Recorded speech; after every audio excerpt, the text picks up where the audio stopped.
Hi guys. I made a paid service in Telegram where you will find a great collection of fanfiction audiobooks organized and regularly updated. What you get? An unlimited access to the full audiobook library. New fanfiction audiobooks added regularly. You can play audios directly from Telegram anytime. Joining our service is available through a monthly subscription of $5. You can pay using PayPal or Ko-fi. So what are you waiting for? Send me a message on Telegram or Discord. I will provide the payment details. After the payment is confirmed, you will receive access to the private Telegram channel containing all audiobooks. If you enjoy fanfiction and prefer listening instead of reading, this library is made for you. Message me anytime to join. Page 26. Judging from Luo Xiu's rise from the East China Sea and his high-profile style of doing things, the former can basically be ruled out. Only the last one remains. These self-proclaimed demons are plotting a grand conspiracy. And Luo Xiu, he was the first guy to come out and test the ingredients in the ocean. Think of this. Zhanghua felt a sudden headache coming on. The Grand Line and the New World alone already have quite a few troublesome characters. Now another demonic organization has emerged from who knows where. The future world is destined to be turbulent. Fleet Admiral Sengoku, should we increase Luo Xiu's bounty? Kizaru asked after a long silence. Luo Xiu's current bounty is 60 million, but based on the information currently available, a bounty of 60 million is simply not enough. No need, his bounty doesn't need to be changed. Zhanghua said in a deep voice. Indeed, Rockefort was able to defeat Smoker, and he had much bigger plans. It poses a great threat to the Navy and even the world government. A bounty of 60 million is not much at all, even that's too little. However, he knew he couldn't raise Luo Xiu's bounty, because if we were to bring it up, it must be in the hundreds of millions. Maybe 100 million, maybe 200 million, maybe 500 million. But no matter how many billions, this is an extremely shocking thing for a newcomer from Donghai. Just imagine. The young man, who had just begun to show his talent, was given a bounty of several hundred million by the Navy. If this gets back to the ears of those great pirates in the New World, it's inevitable that Luo Xiu will be investigated. Even the four emperors would invite Luo Xiu to become a crew member. When that time comes, the difficulty for their navy to take action against Luo Xiu and investigate the organization behind him will increase exponentially. Therefore, what needs to be done is not to increase the bounty, but to block information about Luo Xiu. Suppress his fight with Smoker with maximum force. Before Luo Xiu could truly grow stronger, they secretly made arrangements to capture him. Think of this. Sengoku's gaze fell on Kizaru. Barusalano. You set off immediately, without alerting anyone. Capture Luo Xiu and bring him back to Marine headquarters as quickly as possible. Smoker's information has shown that Rasha's speed is only comparable to Kizaru's. So in order to prevent the others from escaping, sending Kizaru over there is undoubtedly the most appropriate choice. Oh dear. Upon hearing that a mission was about to begin, Kizaru couldn't help but show a look of wanting to give up. Young people these days are really ruthless. My good days are coming to an end. Although he said that, he would not refuse any task assigned by the warring states marshal. Moreover, he also realized the importance of the problem. We must bring Luo Xiu back and find out what kind of evil forces are behind him. Then, Sengoku said to Garp in a low voice. It's alright, come home and visit often. You haven't been back to the East China Sea for several days. We need to clean this up properly. While you're at it, investigate Luo Xiu's matter. East China Sea, a very secluded island. The coastline is lined with lush trees, and the sand on the beach is as smooth as silk. It was dusk. The entire sky was dyed orange-red and light purple, and the sea turned golden yellow. Surrounding the island in the middle, a few scattered fishermen, in small boats, slowly approached the island from the horizon in the distance. Their faces beamed with smiles of joy as they returned home at sunset, their harvest plentiful. Today's haul is great, enough to feed us for several days. Haha, yes, finally, a good day has arrived. My dear, there is more to come after this chapter. Please click on the next page to continue reading. There will be more exciting chapters later. They chatted and laughed, praising the labor of the day. Boom. Just then, in an uninhabited location on the east side of the island, suddenly, a loud, deafening roar was heard. It was accompanied by towering flames. What happened? Yes, there was an explosion over there. After settling their small boats, the fishermen hurried off in that direction. They discreetly ascertained the situation. A short while later, they arrived at the location where the explosion had occurred. In their line of sight, a man with black hair and black eyes, standing 2 meters tall, was sitting on a rock. It was Luo Xiu who left from Shuobo Island. Who? The power of the natal talisman is indeed formidable. Yes, the sound of the explosion just now. It is the fourth talisman activated by Luo Xiu, the dragon talisman. It is also the innate magic power within the fire demon Holy Lord. It can unleash a powerful burst of incendiary flames, representing explosive bombing. 1 month's time. Complete the awakening of the fourth talisman. It has to be said, very quickly. After all, the later the talisman is activated, the more difficult the fusion becomes, and the longer it takes. His frequent use of speed during the fight with Smoker was a significant contribution. Now, with the blessing of the personal talisman, Luo Xiao felt an explosive power surging through his body. Their strength has reached a new level. If it had taken him a lot of effort to beat Smoker up before, now, using the explosive power of the dragon talisman, Smoker will be gone in a few moves. Therefore, Luo Xiao couldn't help but think to himself. Page 27. How would it compare to a Navy Admiral? Chapter 24 Entering the Grand Line. After a moment's thought, Luo Xiao shook his head. As the pinnacle of combat power in this world, the true strength of a general can only be determined through actual combat. This is just wishful thinking and has no basis in reality. However, thanks to the horse talisman's incredible self-healing ability, even if one day I were to encounter a great general, I would not be afraid at all. Although we didn't obtain a devil fruit in this operation. But I still got more than 3 leadership points. We're still a long way from our big goal. I need to leave the East Blue and head to the Grand Line.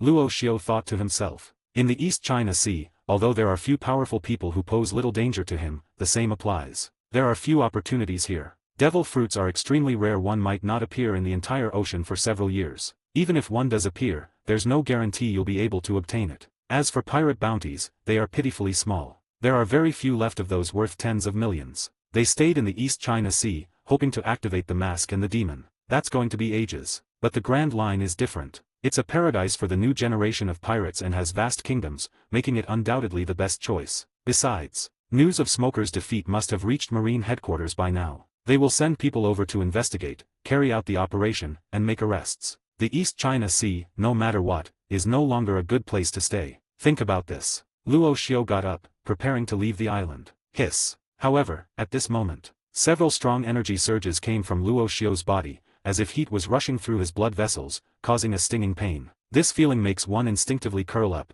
clenching their fists tightly, trying to resist this intense stimulation. But as the energy impact intensified, the stinging sensation became more and more intense, as if a scalpel was cutting into the flesh. What's wrong? Fine beads of sweat appeared on his forehead, and his facial features became somewhat distorted. Could it be because the energies of the talismans are incompatible? Luo Xiao thought of this possibility. In the original work, the 12 talismans were powerful. However, if several talismans are used together, their opposing forces will cause confusion. Simply put, it means there is mutual repulsion, and neither side is willing to tolerate the other. Previously, I activated 3 talismans, but I didn't feel anything. This incompatibility began to manifest when the 4th talisman was activated. It seems so. Luo Xiao slowly exhaled a long breath, suppressing the stinging pain. He couldn't think of any other reason besides this. I thought this side effect of the Holy Lord template would disappear. But it's still there. Fortunately, the 5th one that's about to be activated is the Tiger Talisman. It can balance these abilities. The Tiger is a special aid that balances conflicting forces. Its original purpose was to regulate the conflicts of all the spell magic within the holy body and to resolve the mutual restraint of forces to prevent chaos. This is to prevent the mutual damage between yin and yang and to harmonize the defects of mutual generation and mutual restraint among the 12 talismans. If the Tiger Talisman is activated, then the problems Luo Xiao is currently facing will naturally be solved. Open the system space. In the system space, the Tiger Talisman appeared to be between gray and light colors. That's a kind of luck, too. Luo Xiao smiled. But soon, he remembered the side effects of the Tiger Talisman, and his smile vanished. It can split a person into 2, one yin and one yang. Hey! I hope I won't crack when the time comes. Luo Xiao could only pray silently in his heart. He then put those thoughts aside and looked ahead. Let's ask for directions first. Think so. Luo Xiao's figure vanished from the spot with a whoosh. The fishermen who had been secretly watching from the side were suddenly startled. By the time they realized what was happening, Luo Xiao was already standing in front of them. No, don't kill me. We're just passing through.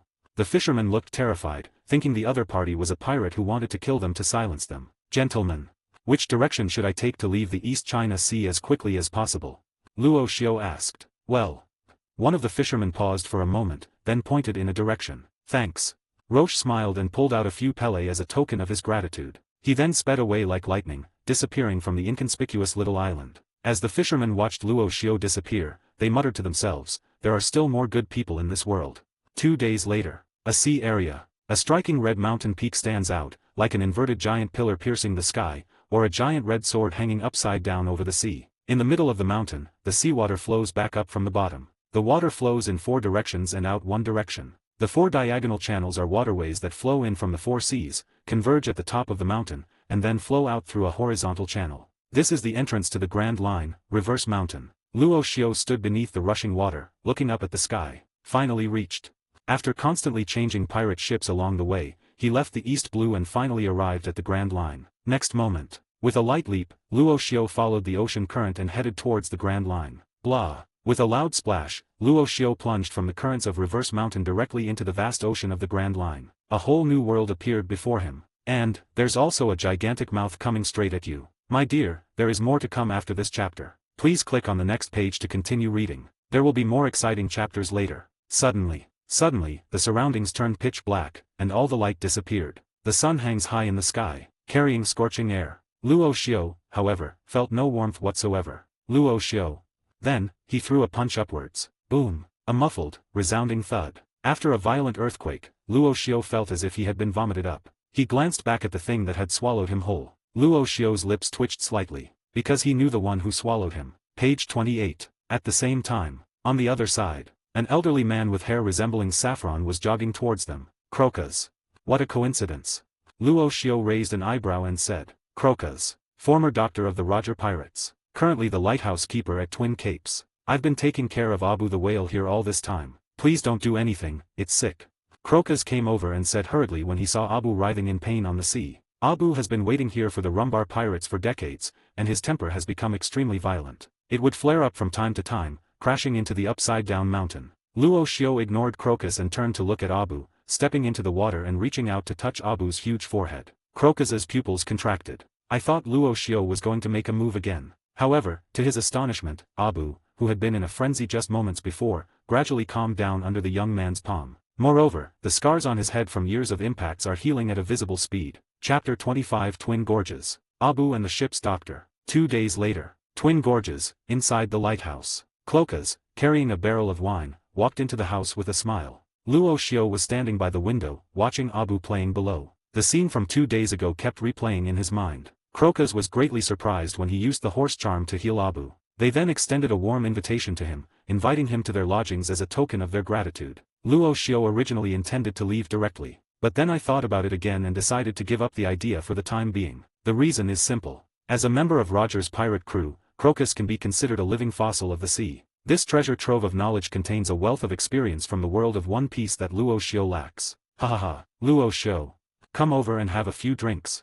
Crocus called out to Rosh, placing the barrel of liquor on the table. We've almost finished off your entire stockpile in the last couple of days. You really don't leave anything for yourself. Luo Xiao turned around and smiled. Whenever he had time these past 2 days, Crocus would invite him to have a drink together. This left him with almost nothing left of his already meager inventory. Ha ha ha, it's no fun drinking alone. Besides, you helped Abu, so you're my friend. A little wine is nothing.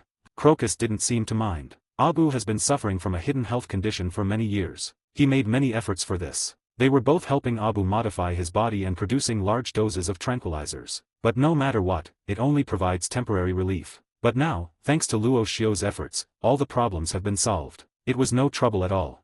Luo Xiao smiled, poured himself a glass, and then poured one for Crocus. This is not just politeness, it was truly a small favor. I really don't know how you, at such a young age, acquired such medical skills.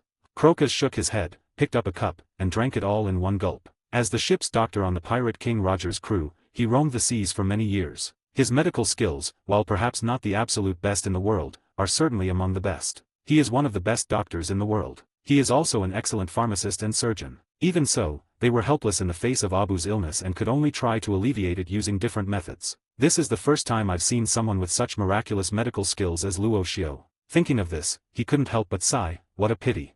Decades ago, I was in the same helpless situation when Roger was terminally ill. The only way to alleviate the symptoms and prolong life is through various means. If Luo Xiao had been born a few decades earlier, would his former captain Roger have survived? He can continue searching for the Rumbar pirates. But these are just thoughts in the end. Looking at the sighing Crocus, Rosh assumed it was because of Abu. Abu's injuries have healed, but only temporarily. Compared to physical injuries, psychological issues are more important. Luo Xiao said slowly. If this aspect cannot be addressed, problems will inevitably arise sooner or later. The most difficult wounds to heal in this world are not physical, but psychological. Even the horse talisman was powerless to help. Crocus naturally knew what Rosh was referring to, but soon his eyes narrowed. I gleaned other meanings from it. You know about Abu? Luo Xiao nodded. Then, do you know about the Rumbar pirates?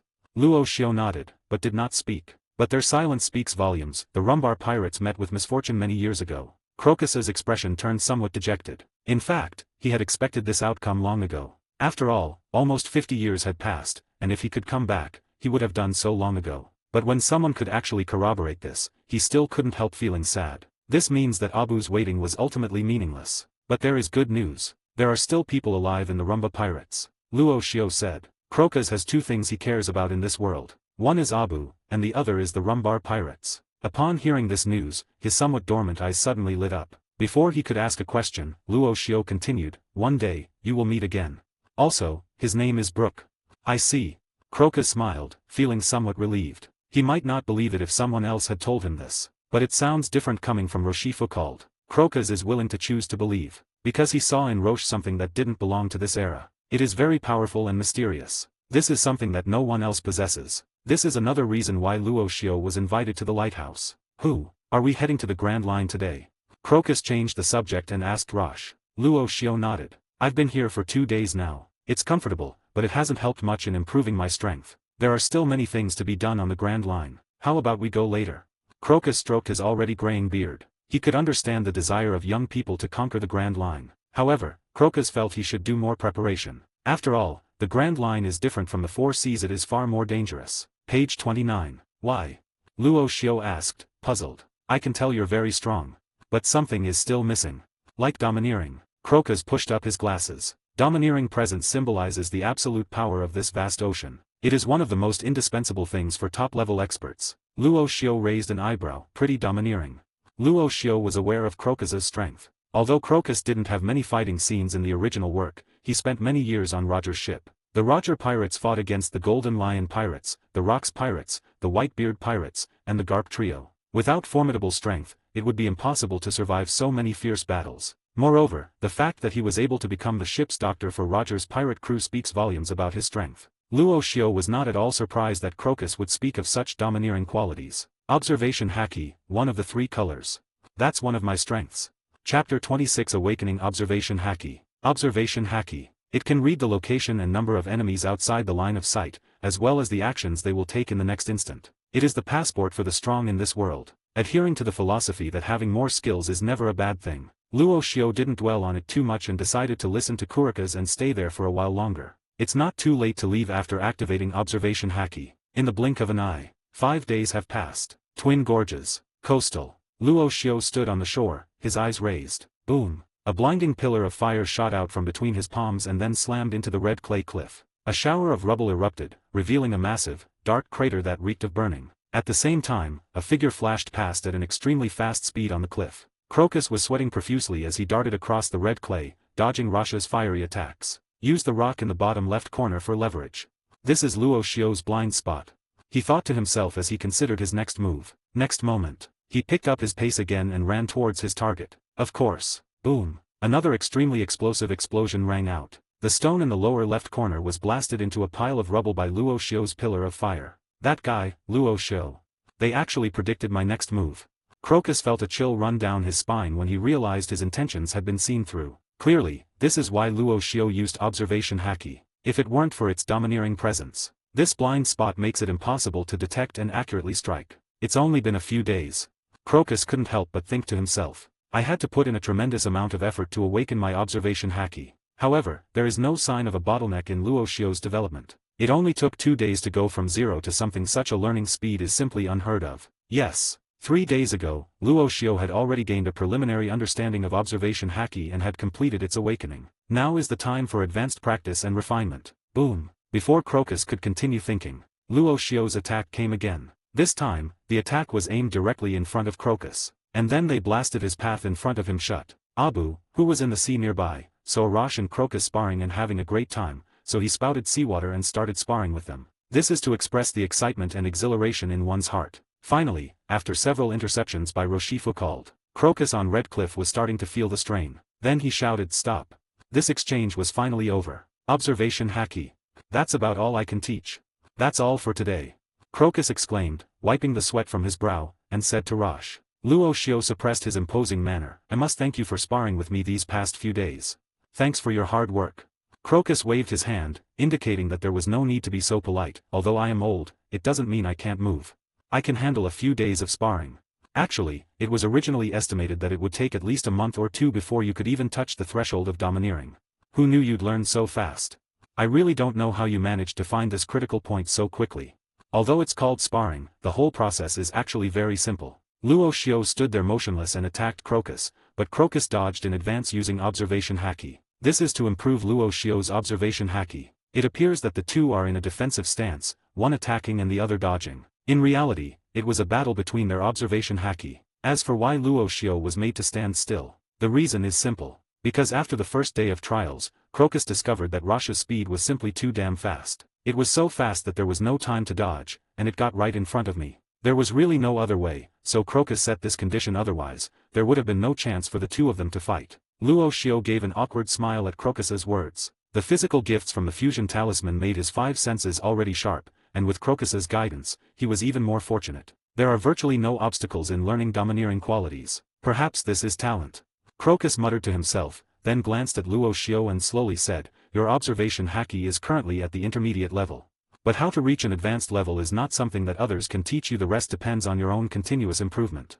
Domineering aura can be divided into 3 levels: beginner, intermediate, advanced. Luo Xiao's observation haki level is currently at the 2nd tier. However, it is still some distance from being considered advanced. However, Crocus thought this was normal, considering how long Luo Xiao had been cultivating. This result is surprising enough. Moreover, in the entire ocean, there are actually not many who can cultivate their domineering aura to a high level. Page 30. Which of those wasn't a top figure? For example, the 4 emperors, Red Earl, Golden Lion, etc. Yes. Luo Xiao indicated that he understood. After all, Crocus isn't Kaido's teacher, who can unleash his potential with a single blow. He still understands this truth. In the blink of an eye, another 3 days passed. The weather was sunny and bright. It was a beautiful day. Today is also the day Luo Xiao leaves Twin Gorges. I stayed here for about 10 days in total. If he stayed any longer, Luo Xiao was afraid he would build all of Crocus's things. At this moment, Luo Xiao stood on the shore, bidding farewell to Kurika's, with Abu's huge body leaning against him, a trace of sadness in his eyes. "See you later. I'll take you around the world then," Luo Xiao said with a smile, patting Abu's head. Abu rubbed against Roche's arm. What is set in stone. Luo Xiao believes that day is not far off. Before parting, Crocus took something out of his pocket. Although it's hard to say goodbye, parting is a normal part of life. He handed the items to Roche. This is the record pointer. It will be very useful within the Grand Line. Give it to you. Chapter 27 Whiskey Peak. Bounty Hunter. Sailing in the 4 seas east, west, south, and north is easy because there are fixed ocean currents between islands, as well as winds brought by roughly the same climate. But the Grand Line is different. Magnetic fields are highly variable and difficult to detect. In addition, there are various extreme weather events, and even sudden, unusual ocean currents. Therefore, a record pointer is necessary. Taking the pointer from Crocus, Roche nodded. Thanks. Correct. I haven't asked you yet, but I haven't seen your sailboat since you sailed from the entrance. How do you plan to get there? The Grand Line is home to giant sea kings, ferocious sea monsters, countless notorious pirate crews, and even bounty hunters. Acting alone is inherently extremely dangerous. Moreover, they didn't even see a single ship. He was a little confused at the time. Why did Luo Xiao come down from the ocean current of the reversible mountain and find nothing but himself? As long as it's fast enough. Roche laughed in response to Crocus's question. As long as it's fast enough. Crocus was a little confused, but didn't ask any further questions. Let's go. Roche waved goodbye to Crocus and Abu one last time. The path is right in front of you. It's time to show your true skills. Next moment, a hissing sound. Following the route specified by Crocus, Roche sped across the sea and disappeared from their sight. Only the dazzling spray of water lapped against the lighthouse. Crocus watched Roche leave, his eyes flashing, and he swallowed hard. I finally understand what Luo Xiao meant. That's true, as long as it's fast enough. 2 days passed in a blink of an eye. A sea area in the first half of the Grand Line. A huge pirate ship slowly moved forward on the calm water. Judging from its appearance alone, this pirate ship is several times larger than any other ship sailing in the East China Sea. On the deck, some pirates were gathered together, drinking and chatting. Laughter and commotion continued. Drink up. You can't even drink anymore after such a small amount. Brother Jia is such a loser. Pirates should drink from big bowls and eat meat in big chunks. You guys should drink less. Whiskey Peak is just ahead. I heard this place welcomes new pirates. The captain said we'll be going to dock later to resupply.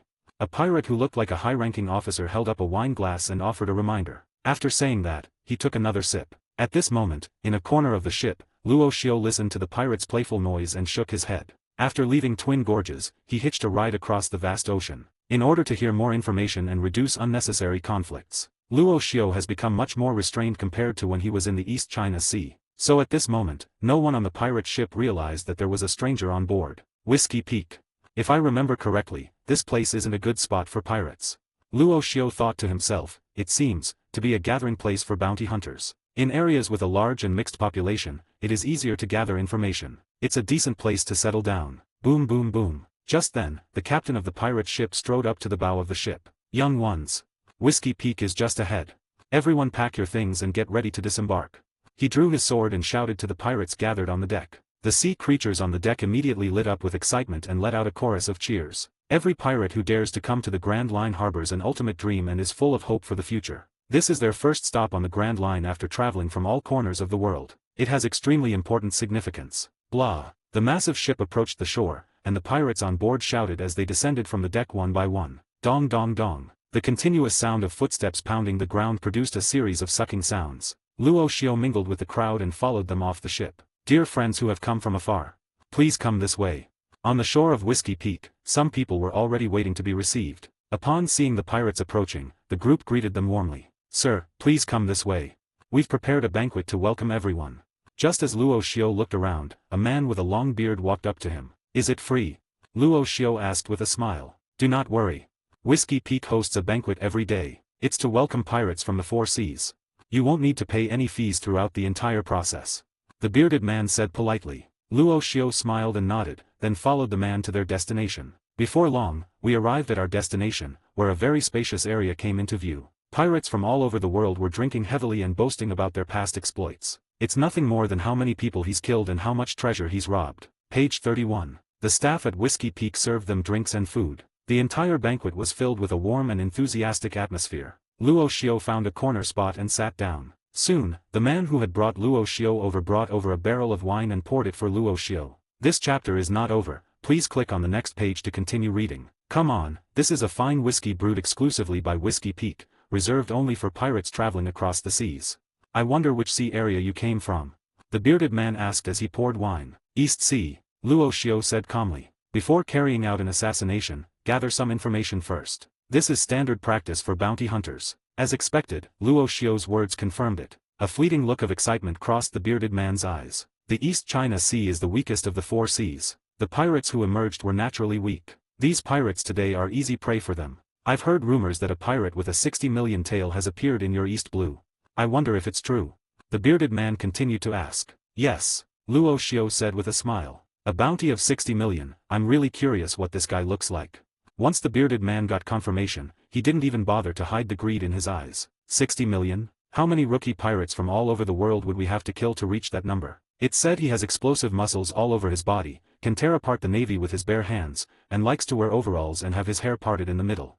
That's quite peculiar. No wonder he made a name for himself in the East China Sea and won the title of the highest bounty in the four seas. The long-bearded man had a look of sudden realization. Because the navy deliberately blocked information about Luo Xiao, although those in the Grand Line had heard Luo Xiao's name from the pirates who came here, very few of them had actually seen the bounty poster. They didn't even know what Luo Xiao looked like. Then you can drink here. I'll go and entertain the others first.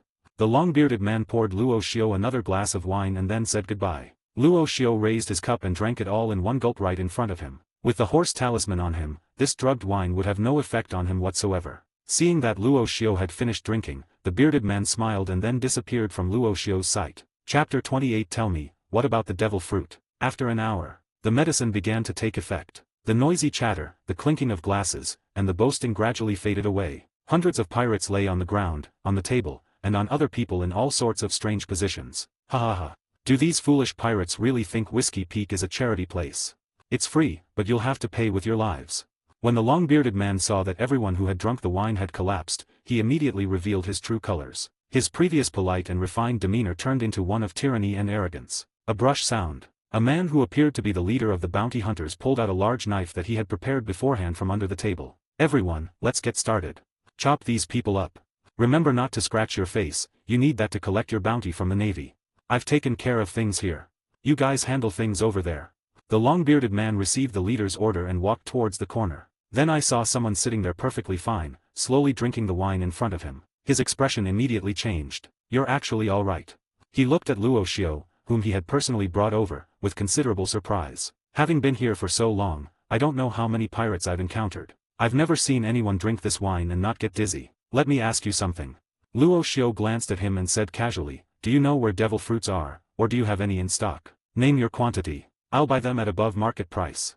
The bounty hunters in Whiskey Peak have accumulated a wealth of experience over the years, having raided numerous pirate ships. Perhaps some pirate ships have even possessed devil fruits. This was Luo Xiu's purpose in attending the banquet. And even if there isn't any, you can still get information from them. Upon hearing this, the man with the long beard's expression hardened, then he burst into laughter. Oh, you really are a rookie pirate. So what if you didn't faint? They've only just arrived in the Grand Line and they already dare to ask about devil fruits. They're clearly still naive. I think you'd better go ask down there, kid. Although he didn't know why Luo Xiu was perfectly fine even though he had drunk alcohol right under his nose. But there's only one young man left, and he's from the East China Sea, so he's not someone you can easily deal with. That's what I thought, and that's what I did. The long-bearded man was too lazy to say anything more. He held the long sword in his hand and charged towards Luo Xiu with a whoosh. Puff. A splatter of blood appeared. Immediately afterwards, a scream rang out. The long-bearded man had one of his arms chopped off by Luo Xiu. Next, Luo Xiu threw his long sword on the ground, not even glancing at the long-bearded man who was lying on the ground howling, and then looked at another bounty hunter. What do you think? Such a sudden and unexpected scene. This drew the attention of all the bounty hunters present. When they saw the horrific scene, everyone's expression changed. Good lad. He didn't faint. This is infuriating. The leader sneered, then gave orders to his men. Kill him first. Then deal with the rest. A buzzing sound. The bounty hunters who were originally cleaning up the unconscious pirates on the ground immediately turned their attention to Luo Xiu. The weapon in his hand was dripping blood. At this moment, the person Luo Xiu was pointing at twitched his lips even more violently. Kid. You're asking for it. He brandished a spiked club, his face hardening. He charged toward Luo Xiu. Puff. Simple and straightforward. His arm was also removed. This is not what I want to hear. Luo Xiu then turned his gaze to another bounty hunter. What do you say? So fast. Did you see it clearly just now?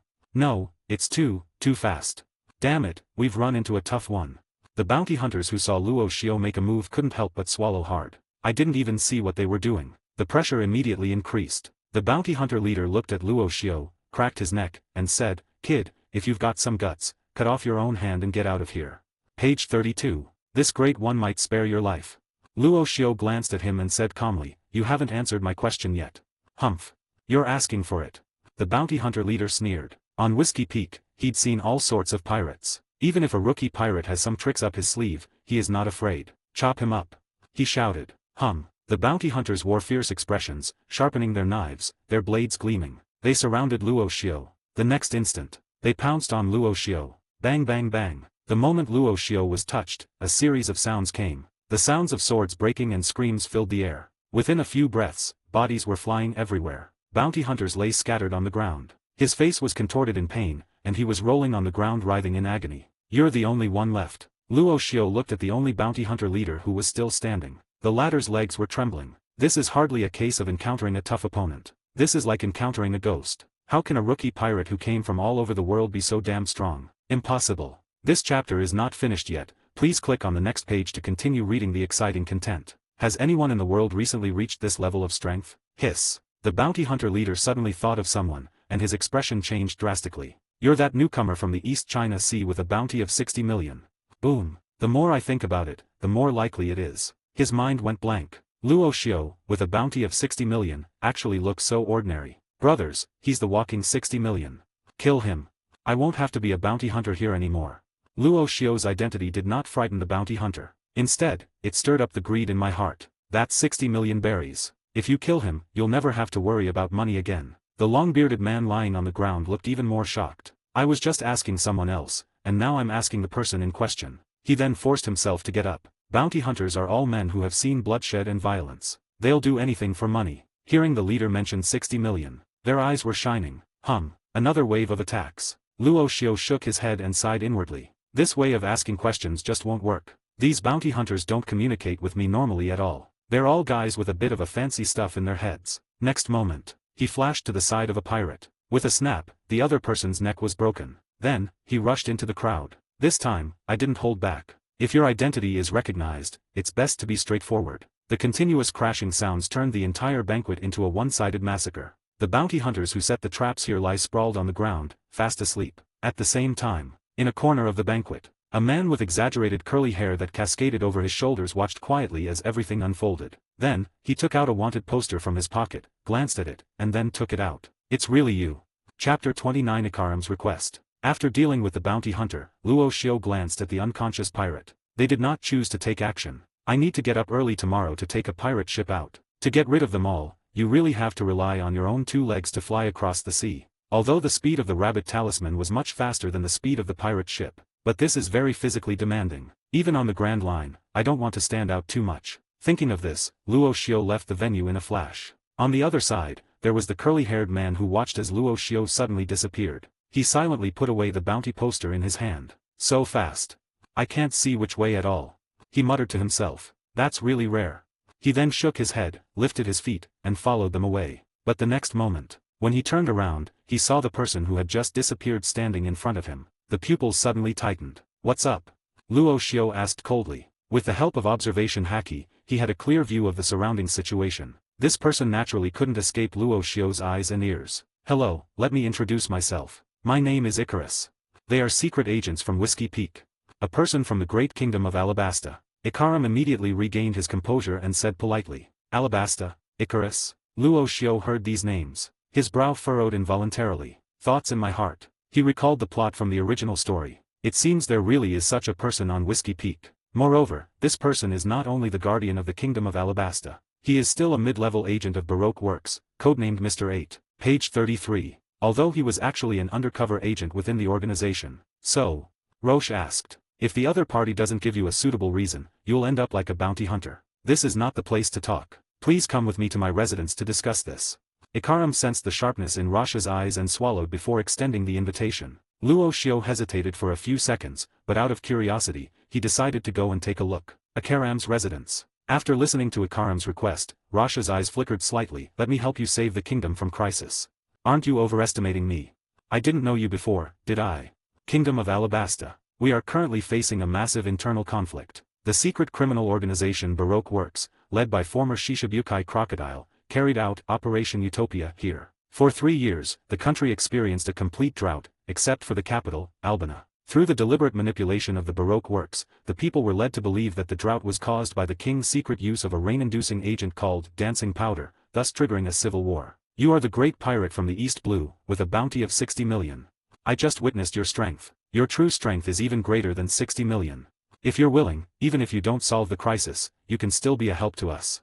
I can offer you payment. Ikaram said humbly. In fact, his sudden decision to seek Luo Xiao's help for his kingdom was a choice he had to make when he had no other options. The real issue facing the kingdom isn't the civil war, but rather the presence of a hidden force that's orchestrating and manipulating everything. And most importantly, this force is extremely powerful. Therefore, he could only turn to the strong for help, trying to find powerful pirates to strengthen his side. Make some preparations for the upcoming battle. Taking an unconventional approach, making a risky move. Reward. Upon hearing this, Roche looked at Icarus with interest. Yes. How many pele do you need to pay up? As a superpower located in the first half of the Grand Line, it covers an area of over 10 million square kilometers. Although we are in a chaotic situation now, there is still plenty of money. I don't need pel. Does your kingdom have devil fruits? Roche asked directly. A devil fruit? Icarus paused, his expression blank. He then paused for a moment, looked at Luo Xiao, and continued, yes. But devil fruits are extremely important, and it's not something I can decide based on my status. Well, only a member of the royal family can make the decision. He can make a decision about Pel immediately. After all, he was the captain of the Alabasta Kingdom's guard. However, when it comes to devil fruits, the nature of the situation is completely different. I'm sorry then. Luo Xiao shook his head and refused when he saw that he had no luck. Without devil fruits, there's absolutely no need to clash with the 7 warlords of the sea just for a few berries. You don't need to refuse yet. This is a den mushi, snail phone, please keep it with you while you're at it. If the royal family is willing, I will inform you of the result. Ikaram took out a den mushi and handed it to Roche. Of course, you can call me if you change your mind. Okay, Luo Xiao accepted it. There's no way I'll call you. Aside from devil fruits, nothing else matters right now. Afterwards, the two chatted briefly. Luo Xiao then got up and left. This chapter is not finished yet, please click on the next page to continue reading the exciting content. Since there's nothing else, I'll be going now. Looking forward to your call. Before leaving, he pointed to the den mushi. Ikaram nodded. Watching Luo Xiao leave, he couldn't help but sigh. Pity. We need to find someone else. Inviting Rosh was just a spur-of-the-moment plan of his, and as for the devil fruit, he wouldn't even mention it to the royal family. The reason is simple. In his opinion, Luo Xiao was strong, but only somewhat strong. With him, the kingdom's fighting strength can be increased, raising the chances of victory. But compared to the rarity of devil fruits, it's not even in the same league. Unless he can take down that hidden force alone, even someone with a bounty of 60 million would find this impossible. As for why the Den Den Mushi was given to Rosh, he wanted Luo Xiao to change his mind and ask for the bounty back so he could give him a reply. I have to go back to the kingdom. Icarus exhaled slowly and murmured. The next day, Luo Xiao continued his journey across the sea aboard his pirate ship. What happened to the bounty hunters yesterday, apart from shocking and frightening these pirates, did not affect their courage to continue their voyage. This is quite good. In the blink of an eye, another day has passed. Kingdom of Alabasta. Baroque works. A man with slicked back hair, a long horizontal scar on his face, an earring in his right ear, and a fondness for smoking cigars. Sitting at the head of a long table that could easily seat more than a dozen people, he habitually tapped his fingers on the surface, making a crisp sound. Beside him was a woman with glasses, long black hair, a curvaceous figure, and a captivating charm. At that moment, a staff member from the company walked in. President. The results of the investigation into Mr. 8 and Mr. Wednesday are in. Chapter 30. Princess Wei Wei is being hunted down. Crocodile's expression hardened, and he leaned forward slightly. Speak. They are from the kingdom of Alabasta. Boom. Crocodile slammed his arm, made of golden hooks, onto the table. Damn. Crocodile was very upset upon hearing this news. Unexpectedly, the two mid-level agents within the organization were actually from the kingdom of Alabasta. What he found even more unacceptable was that these two people saw his true colors through Robin's presence. Without a doubt, both of them were kingdom spies. His goal is to seize the kingdom of Alabasta as a national hero and obtain information about the three ancient weapons, Pluto. Creating a 3-year drought, instigating domestic conflict, and framing the kingdom of Alabasta were all preparations for this step. If my identity is exposed, everything I've done will be for nothing. Get Miss 5 and Miss Valentine. Arrest those two. Bring them back. Yes, President. The man replied and left. Page 34. I'm sure that if we send out those two, Mr. 8 and Mr. Wednesday won't be able to escape. Robin, standing next to Crocodile, had a glint in her beautiful eyes. The two of them had come with her, but he hadn't expected that what they would do after seeing Crocodile's true face. Shockingly, he revealed his presence and was discovered. This time, neither of them could escape their fate. I hope so. Crocodile exhaled a smoke ring and continued. Robin, stay at the club during this time. Don't go anywhere. Read historical texts carefully. Upon hearing this, a strange look appeared in Robin's eyes, but he still nodded. Yes, President. A few hours later. A desert in the kingdom of Alabasta. The scorching lush soil and the blazing sun in the sky relentlessly bake the earth. It is a desert country. Alabasta is hot most of the time, with exceptionally dry air. Yellow sand filled the sky, resembling a vast Gobi desert. A beautiful woman with long blue hair tied in a ponytail, wearing a yellow shirt, was fleeing for her life on the yellow sand. Beside him followed a man with blonde curly hair that fell over his shoulders. It was Icarus who had left Whiskey Peak just 2 days earlier. Princess Wei Wei, please go this way. I'll lure Mr. 5 and the others away from here. Icarus gritted his teeth and said to Vivi. No, I won't leave you alone. Wei Wei's face was anxious, determined not to abandon anyone around her. Princess, you must not be captured by Crocodile. Icarus said urgently. After leaving Whiskey Peak and returning to the kingdom, he never expected things to change so drastically in the next 2 days. The enormous force lurking in the shadows turned out to be Crocodile, one of the 7 warlords of the sea. He was also the one who instigated and manipulated the internal strife within the kingdom. Now, they're being hunted down by Mr. 5 and Mr. Valentine from the company. If they don't split up and run away, neither of them will escape. Moreover, he is now injured and can no longer escape. Following Wei Wei will only hold her back. You are the hope of the kingdom of Alabasta. Ikaram continued to persuade. No, I can't leave you here alone. Wei Wei's big eyes glistened with tears, her voice filled with self-reproach. You got hurt because of me.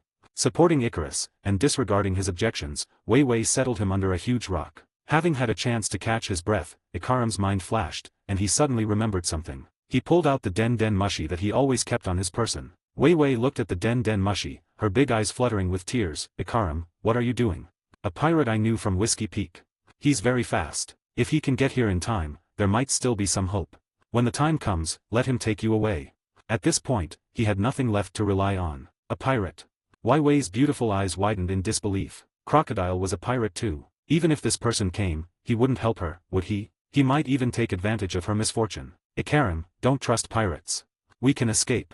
Ikaram shook his head. If things continue like this, they'll definitely be caught by Mr. 5 and Mr. Valentine. Escape is simply impossible. This Den Den Mushy snail phone might still be worth a shot. Without any hesitation, Akaram dialed the Den Den Mushy. At the same time, the other side, Bula Bula, Bula Bula. Luo Xiao was hiding on the pirate ship, enjoying the sea breeze. I was startled by the sudden appearance of a Den Den Mushy snail phone. He reached into his pocket and pulled it out. His expression immediately hardened. 2 days passed, and he thought the Den Den Mushy would stop ringing. They were all planning to throw it into the sea to feed the fish. I didn't expect to get a call at this time. Reach out and answer the call. An anxious voice immediately came through the Den Den Mushy. After listening, Luo Xiao's lips couldn't help but curl up slightly. Looks like the devil fruit has been found. There was a bang. He lifted his foot slightly onto the deck. A loud explosion suddenly rang out from the ship. The crew members on the pirate ship rushed over upon hearing the noise. When they saw that there was a stranger on the boat at some point, each of them was on high alert. Where is the kingdom of Alabasta located? Princess Wei Wei, I can hold out for a while longer. If you don't leave now, it will be too late. Akaram put down the Den Den Mushy and made another request to Vivi. The question remains whether Roche will be able to come. He wasn't really sure himself. This is not something he can decide. All Icarus can do right now is to help Vivi escape from here. Boom. At this time, a loud explosion rang out beside them. Then a voice followed. Want to go? None of you will escape today. A trendy-looking guy with an afro, wearing loafers, a gray trench coat, and sunglasses appeared on the yellow sand. Yes, tell me about it. Where is our undercover agent planning to escape to? At the same time, a mocking voice came from the sky. A stylishly dressed woman holding an umbrella floats in the air. Chapter 31 Killing Baroque Works members. The former is Mr. 5, who possesses the Blast fruit. The latter is Miss Valentine, who possesses the lightweight fruit. Wei Wei gritted her teeth as she watched the two people catching up. It was discovered. That's the end of everything we've done so far. Huh. Ikaram struggled to his feet and stood in front of Vivi, intending to use his body to block the attack and buy Vivi a chance to escape. As the captain of the Alabasta Kingdom's guard, even with his last breath, he would ensure the princess's safety. That's really touching. Such a loyal fellow, it's a pity he's not working for Baroque Works. Miss Valentine said with a sneer. Page 35. Why waste so much breath on a traitor? Just cripple him and take him back. Mr. 5 put his hands in his pockets, indicating that he couldn't find any opponents and wanted to finish the job quickly. The president is waiting for our good news. TCH. Miss. Lover curled her lip, her nonchalant and frivolous expression vanishing. Thump thump thump. Ikaram shielded Vivi and stepped back. Both of their expressions were extremely solemn at this moment. They had already grasped the strength of Miss Lover and Mr. 5. Moreover, there is another person who is seriously injured. They are now like lambs to the slaughter. Call out. At that moment, a loud whirring sound of air friction suddenly rang out on the yellow sand. Immediately following, a cloud of yellow sand filled the sky. A black figure moved with incredible speed, like lightning. In a blink, it then fell between Wei Wei and Mississippi, her lover. A wave of sand was stirred up. Who? As the yellow sand settled, Mr. 5 looked up at the mysterious figure who had suddenly appeared, his face showing vigilance. He has black hair and black eyes, is 2 meters tall, and wears a black trench coat. They don't seem to be from Alabasta. It seems. I've never seen it before. Not only him, but the eyes of the other 3 were also focused on Luo Xiao at this moment. Everyone's expression is different. Akaram's face lit up with visible joy. He never expected that a single phone call would actually bring this pirate from the East China Sea to his door. What terrifying speed. Wei Wei looked slightly confused, but she knew that this person must be the pirate that Icarus had mentioned. My palms were sweaty, and I felt a mix of emotions. Is that really okay? Hey! This is not a place for you. Miss Valentine shouted at Luo Xiao, hovering in midair. Luo Xiao didn't even glance at him, slowly exhaling a warm breath and muttering to himself. We've finally made it. In order to get here as quickly as possible, he activated the rabbit talisman's power to its fullest extent. This is to prevent any unexpected events from occurring along the way. Judging from the current situation, there is still time. Hateful. How dare you ignore me? Miss Valentine saw that Luo Xiao didn't seem to care at all. Gritting teeth. As an agent of the Baroque Works, he always held a high and mighty position. I have never been treated like this before. In her heart, she had already sentenced Luo Xiao to death. Using the lightweight fruit, Miss Valentine floated onto Luo Xiao's head, instantly turning her weight from 1 kilogram to 10,000 kilograms. Its immense mass, under the influence of gravity, unleashes terrifying speed and energy. Luo Xiao's lips twitched involuntarily. Miss Valentine's day's attack methods were truly insidious. Want to stack yourself on top of someone else. Although he thought that way, he was not slow at all. Before Miss Valentine's day crashes to the ground, Luo Xiao's figure had already disappeared from the spot. Boom! The ground shook, and a loud bang erupted. Miss Valentine, seeing that her attack had missed, climbed out of the sandpit and spat out the sand from her mouth. His anger intensified. Miss Valentine's day. Your attack methods are too limited. You can't hit this guy, Mr. Five said with a sneer. As he spoke, he reached into his nose and picked at it, then flicked it at Luo Xiao. See this? Luo Xiao's eye twitched, and he used his speed to dodge again. Boom! Rear! It burst forth with a blinding light. Yellow sand swept in, and shockwaves surged forth. As the user of the blast fruit, this thing isn't meant to be used for humiliation. Luo Xiao's expression changed as he watched the two make their moves in quick succession. Said coldly, either you get back now and let Crocodile leave the kingdom of Alabasta. Either die here. Miss Valentine and the guy with the afro looked at each other as if they had misheard. Then, the two of them burst into laughter. Should the president be kicked out of the kingdom of Alabasta? Will you kill us here? Where did this hothead come from, daring to say such things? It's simply incomprehensible. It's so funny. Our club president is one of the 7 warlords of the sea. Do you think you can afford to mess with this? The man with the afro felt like he had heard the funniest joke in the world. After a burst of maniacal laughter that shook his body, all that's left is anger. An anger at being looked down upon by some unknown brat. They, members of the prestigious Baroque works, were actually looked down upon. This chapter is not over. Please click on the next page to continue reading. Unforgivable. Burst. Mr. Five's smile vanished, and his aura suddenly intensified. He raised his foot and kicked at Luo Xiao. The Paramecia-type explosion fruit ability allows any part of the body to explode. Anyone who gets kicked will either die or be seriously injured. Luo Xiao looked up and saw the figure coming towards him. Close at hand. Next moment, Luo Xiao dodged with incredible speed and instantly appeared behind Mr. Five. Raise your hand. Make a fist. Then it smashed into Mr. Five's back. Boom. Too fast. The other party had no time to react. His chest cavity was pierced through. Blood spurted out immediately. Mr. Five. Miss Valentine exclaimed, staring at the scene in disbelief. Page 36. Having partnered with Mr. Five for so many years, Miss Valentine is very clear about his abilities. They have almost never encountered a difficult opponent. They can injure the opponent within a few moves. But now, he was instantly defeated by this unknown person in one move. What was I laughing at just now? Fear. After the initial shock, fear instantly overwhelmed me. Even Mr. Five was instantly killed. How could I possibly be stronger? At this moment, Miss Valentine had only one thought in her mind. Run. Go back and report to the president. The light and heavy fruits are triggered instantly, causing a rapid decrease in weight, floating into the sky. Boom. However, the next second, accompanied by a loud bang, Luo Xiao jumped from the ground into the air. He threw a punch at Miss Valentine. Blood splattered. Miss. On Valentine's Day, she stared wide-eyed down at her body, now riddled with holes. His face was full of resentment. It fell towards the ground. Chapter 32 Accepting the Commission. 3 Devil Fruits. After killing the 2 men, Luo Xiao shook the blood off his hands. With his current strength,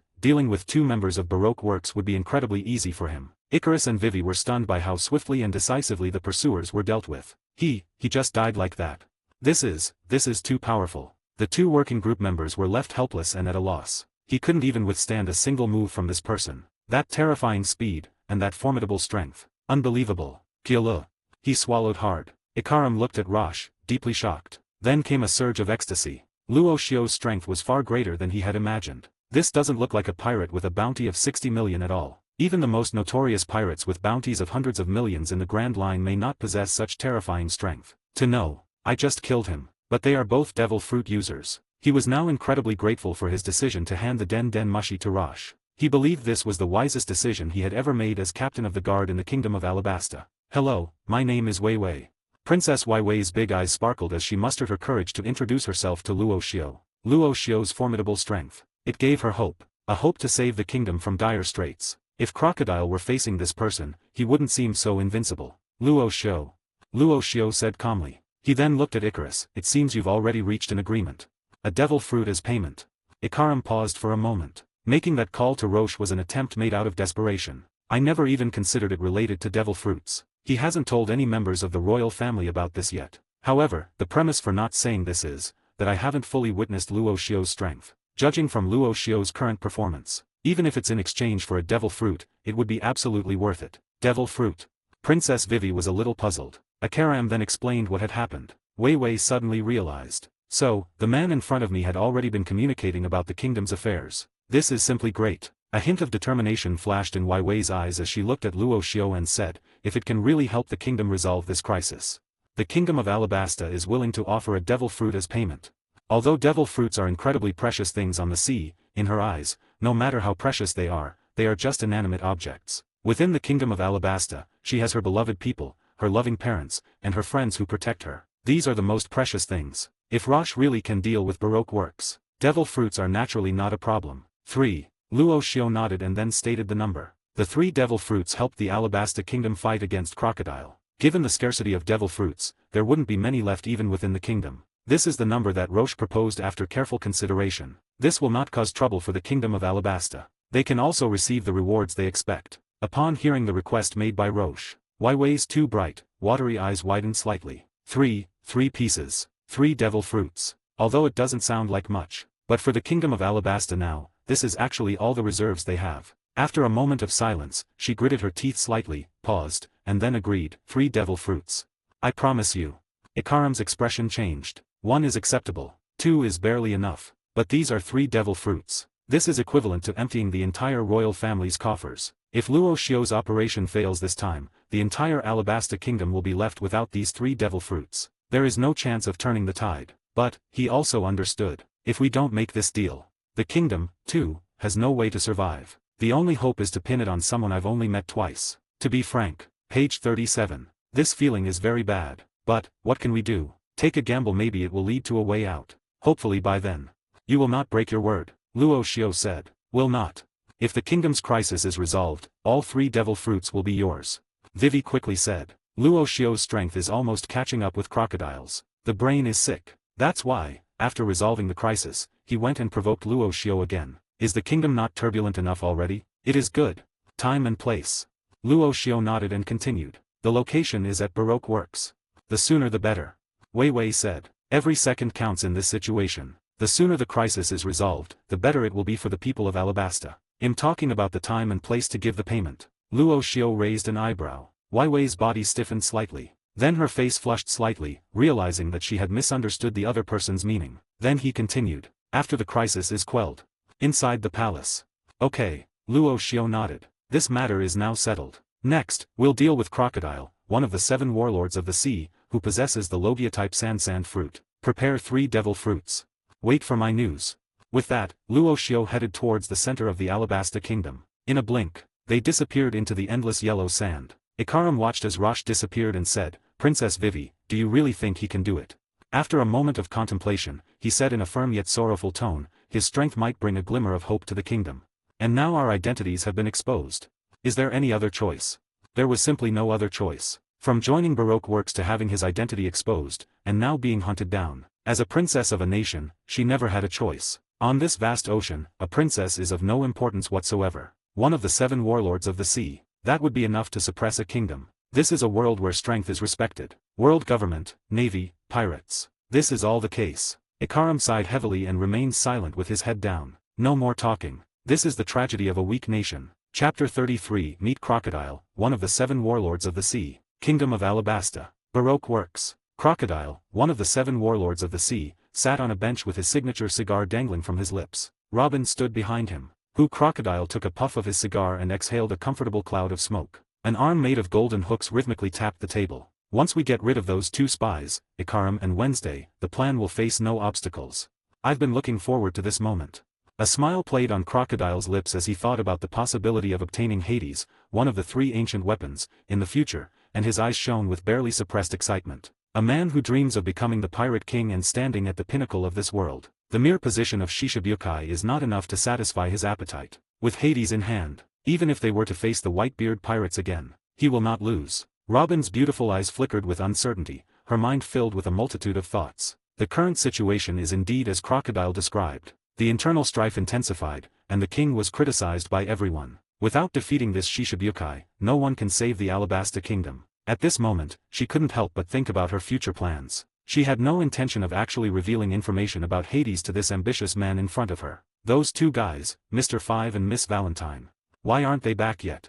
Crocodile sneered. In his view, chasing down 2 guys with the lowest strength would only take a short while. So much time has passed now. But still, no news came. Could it be that these 2 are also planning to defect to the enemy?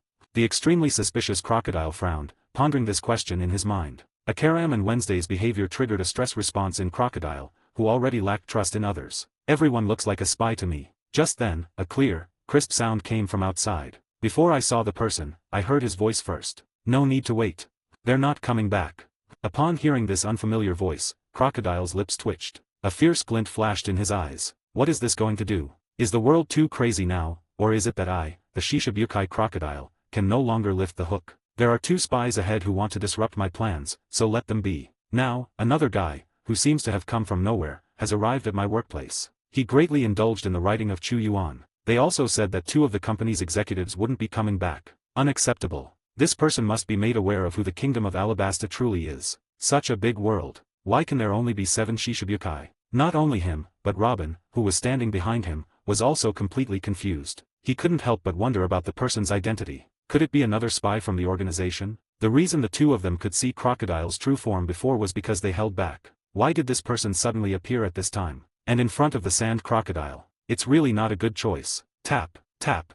Page 38. After a few words, footsteps came from outside the door, and Crocodile and Robin looked toward the doorway. A man who was 2 meters tall, with black hair and black eyes, and wearing a black trench coat appeared there. Okay.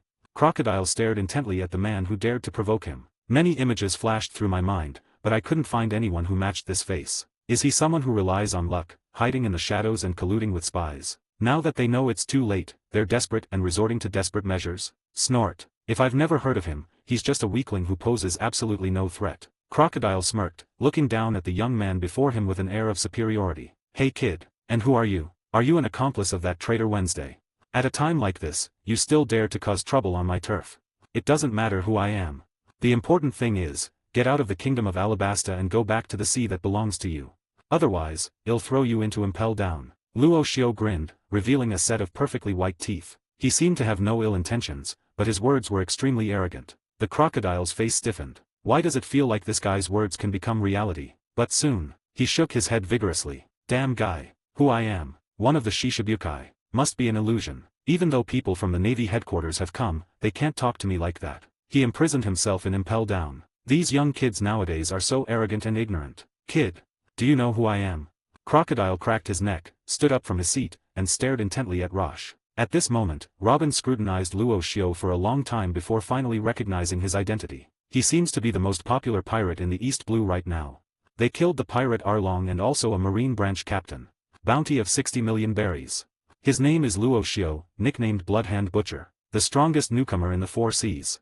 Hearing the information Robin was telling him, the sand crocodile laughed. He laughed with disdain. I thought it was something big, but it's just a nobody. You killed a weakling named Arlong in the East China Sea, and slaughtered a naval branch captain. You don't actually think you're something special, do you? This is the Grand Line, not your weak East China Sea. And now you are facing one of the 7 warlords of the sea. As he spoke, he took a step forward. A thick sandstorm swept out from where he landed. Then, with each step he took, then sand and dust would gather. A powerful aura swept over Luo Xiao. It needs to be clarified. I am not a pirate.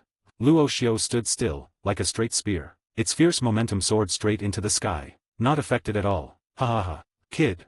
Does that matter? Crocodile thought the young boy in front of him might say something, so he burst out laughing. The person in front of him was so intimidated by his own imposing presence that he started rambling incoherently. But that alone is not enough. I have to die here. He suppressed his smile. The sand crocodile raised its arm and then slammed it down. Desert Sword. Chapter 34 Rosh vs. Crocodile. Moment. His arm transformed into a sand blade, becoming a terrifying crescent-shaped scimitar. It was imbued with a sharp killing intent. Luo Xiao raised an eyebrow. Next moment, he leaped lightly, dodging the sand crocodile's attack. It landed in another location. Boom. The gravelly scimitar slashed straight down into the ground, producing a deafening roar. The hard ground was torn in 2 from the middle. It revealed a terrifying ravine. Okay. The crocodile, with a cigar dangling from its lips, showed a hint of surprise. I thought I'd end the fight in one move, but this guy actually managed to dodge my attacks. Moreover, even he himself couldn't quite grasp the speed. However, that alone was not enough to surprise him. But considering Roquefort's current age, this is much better than some of the incompetent agents in the company. Suddenly, the sand crocodile couldn't help but feel a desire to gather its strength. If Luo Xiao could do things for me, that would be quite nice. Kid, you're pretty good. How about joining my Baroque works? I can make you a high-ranking operator right away. Crocodile exhaled a smoke ring and said, and your identity will be recognized by the Navy, so maybe your bounty can be withdrawn. Not interested. Luo Xiao said indifferently upon hearing this. Humph. You ungrateful animal. You really think I'm just all talk? Crocodile's face stiffened when he heard Luo Xiao's decisive rejection. Crocodile Hessa was extremely arrogant, and for him to personally invite a junior was already considered beneath him. Unexpectedly, I was met with a merciless rejection. Robin was equally surprised. Does this guy really not know the strength of the 7 warlords of the sea? Or is he just too stubborn? Even the new king of the 4 seas is still an insurmountable distance from the 7 warlords of the sea who stand at the pinnacle of the ocean. Even if she dodged the first move, it didn't prove much. Robin knew all too well the strength of this so-called president. Such a good chance to live just now has been wasted. It's better to accept it first, and then lie low and grow. Robin couldn't help but sigh for Luo Xiao in his heart. Page 39. Pity. The ground is cracked. The sand crocodile was too lazy to say anything more. The momentum suddenly surged. His right fist turned into sand and then slammed down onto the ground. Boom. The instant his arm touched the ground, then a tremendous change occurred. The entire earth was cracked and parched, and the surrounding buildings were dried out and turned into sand and gravel. Its powerful devil fruit ability seems capable of turning everything into sand. Then it devoured Luo Xiao. Feeling the ground soften beneath his feet, Luo Xiao clenched his fist. The next instant, his figure moved like a sword drawn from its sheath. A powerful aura erupted instantly. Puff puff. The surrounding gravel was shaken apart, producing a series of popping sounds. Subsequently, a trail of unseen afterimages swept across the yellow sand, stirring up clouds of dust. They charged toward the figure of the sand crocodile. Sigh. So fast. He watched as Luo Xiao charged towards him, unhindered by the yellow sand. Crocodile frowned. The attack just now was a wide-range skill. The purpose was to limit Roche's speed. But unexpectedly, this seemingly ordinary kid was able to break through the encirclement in an instant. Crescent-shaped dunes. Without any hesitation, the sand crocodile leaped up and jumped into the air. Using the waist as a reference point, gather strength in the arms and twist suddenly to one side. It can unleash extreme speed in an extremely short period of time. His arm was pulled along, like a whip, and lashed out at Luo Xiao. At the same time, the arm is affected by the fruit's power. It transformed into a giant sand blade. It shimmered with a silvery light under the intense sunlight. Call out. Luo Xiao was already on guard. In the instant the giant gravel blade swept over, the speed of the rabbit talisman was then revealed. Its speed was pushed to the limit, and it disappeared in front of the sand crocodile. One of the rabbit talisman's abilities, teleportation. When he reappeared, they had already reached his side. Raise your fist. He threw a punch at the side of the sand crocodile. Almost subconsciously, the crocodile suddenly felt a chilling sensation emanating from its kidneys. His expression suddenly changed. Immediately activate the fruit's power. Half of his body turned into sand. Boom. In a blink, Luo Xiao's fist landed on the sand crocodile, producing a loud bang. Puff. Under the immense force of the attack, the sand crocodile was sent flying backward like a kite with a broken string. Half of his body was blown apart. After flying about 10 meters, it finally managed to regain its balance. As expected of a Shishibukai, he's much stronger than Smoker. Luo Xiao thought to himself as he watched Crocodile regain his footing. It has been a while, but not a short time, since his last encounter with Smoker. Luo Xiao's strength increased as the talismans were fused together. Their strength naturally increased rapidly. If the opponent in the previous attack was Smoker, the opponent won't even have time to transform into an element before being hit head-on. But the sand crocodile. At the crucial moment, he finally came to his senses. At this moment, the sand crocodile stood to the side. The half of his body that had been blasted off was healing at a speed visible to the naked eye. My dear, there is more to come after this chapter. Please click on the next page to continue reading. There will be more exciting chapters later. But his face was so gloomy it looked like it was about to drip water. He is a dignified Shishibukai. He was actually hit head-on by a newbie from the East China Sea, and half of his body was knocked off. What a disgrace. If this gets out, people will laugh their heads off. But I felt humiliated. While he was furious, he was also deeply shocked. The kid in front of me. That's a bit weird. Strength, speed. It's not something someone this age should have. It looked like a monster. After a brief exchange, Crocodile realized that he had seen through Luo Xiao's intentions. We have to re-examine this newcomer from the East China Sea. We are prepared to respond with all our might. Whoosh! He took a deep drag on his favorite cigar. The sand crocodile's momentum steadily increased, reaching a peak. Shalon. The words fell. In the palm of the sand crocodile, a tiny wisp of sand gathered, then grew larger and larger, shaking violently. The surrounding gravel, planks, tables, sofas, rocks. At this moment, everything was swept up by the wind and sand, and then merged into the yellow sand. In just a few breaths, what was originally a small sandstorm, no bigger than the palm of your hand, turned into a massive sandstorm. As the sandstorm gathered, the sand crocodile revealed a sinister smile and pushed the sandstorm toward Luo Xiao's location. Robin had already moved out of the area where the two were fighting before Crocodile made his move. Upon seeing Crocodile use this move, his pupils trembled violently. Luo Xiao is actually this strong. They managed to push Crocodile to this extent. Page 40. It seems that, my previous judgment was wrong. Could it be that Luo Xiao really defeated the sand crocodile? But Robin quickly shook his head. How can it be? The thought was suppressed the moment it surfaced. Having witnessed Crocodile's terrifying power, she ruled out this possibility from the bottom of her heart. At the same time, citizens of the Kingdom of Alabasta. At this moment, the terrifying scene in the city center was also noticed. Everyone's expression changed instantly, and they all turned their gazes over. Chapter 35. How is that possible? You're immune to my devil fruit ability. It's not just them. The executives at Baroque Works also noticed the situation at Spider Cafe. It's the president's ability. What happened? Why is the club president fighting with someone? Is there anyone in the Kingdom of Alabasta who can make the president take this seriously? Let's go over there first. Led by Mr. 1, several senior agents from the company headed towards the location with expressions of suspicion and surprise. In the Kingdom of Alabasta, they've been doing this in secret for so long. The situation in this country is crystal clear. The few who were relatively strong were just a few officers from the Kingdom Guard, but they were already extremely busy dealing with internal strife. It's hard to imagine who else could be worth the president's attention, although I don't know. But the closer they got to the battle, the more uneasy they felt. It seems, the person who fought the president is no ordinary person. Meanwhile, on the other side, a massive sandstorm gathered, and within a few breaths, it grew even stronger. He came to Luo Xiao. The rampant energy, carrying sand and gravel capable of destroying everything, was like a ferocious beast bearing its fangs and claws. He devoured Luo Xiao. Bang bang bang. In the midst of a sandstorm, a continuous series of sounds emanated from the source. A deafening roar echoed continuously, like an earthquake erupting deep underground, and dust filled the sky. The sand crocodile watched as Roche was swept away by the sand and gravel. His face immediately lit up with joy. A brat is a brat. You still can't escape my grasp. Just wait to be sucked dry by the sand.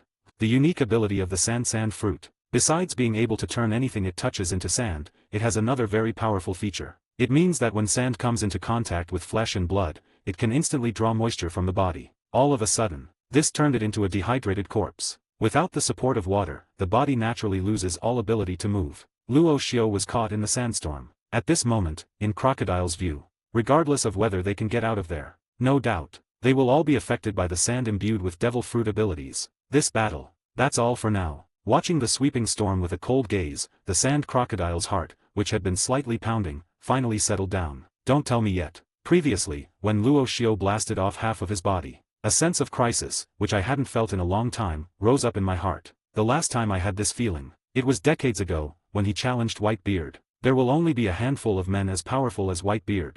I almost got fooled by a little brat. Crocodile, you're one of the 7 warlords of the sea. Crocodile shook his head, speechless at the sense of danger he had sensed earlier. Taking a deep drag on his cigar, Crocodile's imposing aura intensified once more. Prepare to take action, to end this absurd battle. However, at this moment, boom. A figure stood behind him like a ghost. No unnecessary movements. He punched the sand crocodile in the back. Click. The sound of bones breaking rang out. Crocodile's pupils constrict. He suddenly looked back. He met a pair of sharp, black eyes. Puff. A mouthful of blood spurted from the sand crocodile's mouth. How is this possible? He stared blankly at Luo Xiao. When did Luo Xiao come to his side? But there wasn't time to think about it in detail. His body was propelled backward by the force of the impact. Bang bang bang. They pierced through more than a dozen rocks before finally managing to stop. At that moment, the senior agents within the organization arrived at the battlefield. I just arrived. Then I saw the club president, who was beaten until he vomited blood. They all looked like they'd seen a ghost. Confused. The club president is injured. Damn it. Who is this guy? Seems to be a newcomer from the East China Sea. You're telling me this is a newcomer? They stared in disbelief at the scene before them. At this moment, everyone's worldview seemed to have been violently impacted. The invincible and incredibly powerful club president. Page 41. He actually got injured by a newbie. Are all the young people coming to the Grand Line this aggressive these days? We need to buy the president some time. The hot-bodied Miss Doublefinger snapped out of her daze, assumed a fighting stance, and prepared to go head-to-head with Roche. No. Mr. 1 quickly stopped Miss Doublefinger's actions. Trust the president. He said in a deep voice. If we're talking about who among them understands the president best, then he must be one. As the strongest chief commander of Baroque Works, he knew exactly what kind of person the director was. They have absolute confidence in their own abilities. Extremely arrogant. They possess the pride befitting the 7 warlords of the sea. If they went to help at this point, they didn't know whether the newbie would actually get hit or not, but the club president would definitely be the first to take action against them. And someone who can hurt the president. Their efforts would be futile. My dear, there is more to come after this chapter. Please click on the next page to continue reading. There will be more exciting chapters later. They might even hold us back. Crocodile was unaware of his subordinate's thoughts. At that moment, he got up from the ground. Feel the stinging pain coming from your internal organs. Fine beads of sweat appeared on his face. He doesn't understand. The sandstorm had clearly swept Luo Xiao inside, and I had been watching the situation inside the whole time, but I didn't see Luo Xiao come out at all. Why did they come to my side? And most importantly, why didn't Luo Xiao turn into a dried corpse? The devil fruit ability actually failed on him? These questions lingered in his mind, but he couldn't find the answers. Damn it! Where did this guy come from?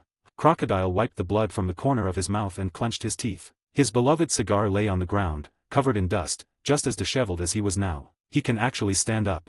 At this moment, Luo Xiao, who had just hit his opponent head-on, looked at the sand crocodile getting up from the ground and muttered to himself. The physical abilities of people in this world are truly ridiculously strong. As for why they were able to escape the sandstorm unaffected by it, the reason is simple. One of the abilities of the horse talisman is that it can remove any abnormal influences on the body caused by external forces. But these are things that the sand crocodile cannot understand. There's no need to figure it out. Next moment, Luo Xiao touched the ground with his toes. Boom! A sandpit about 10 meters in diameter appeared on the spot, and the surrounding sand rushed into the center of the sandpit like seawater pouring in. Luo Xiao's figure darted around quickly, attacking the sand crocodile. Desert Diamond Blade.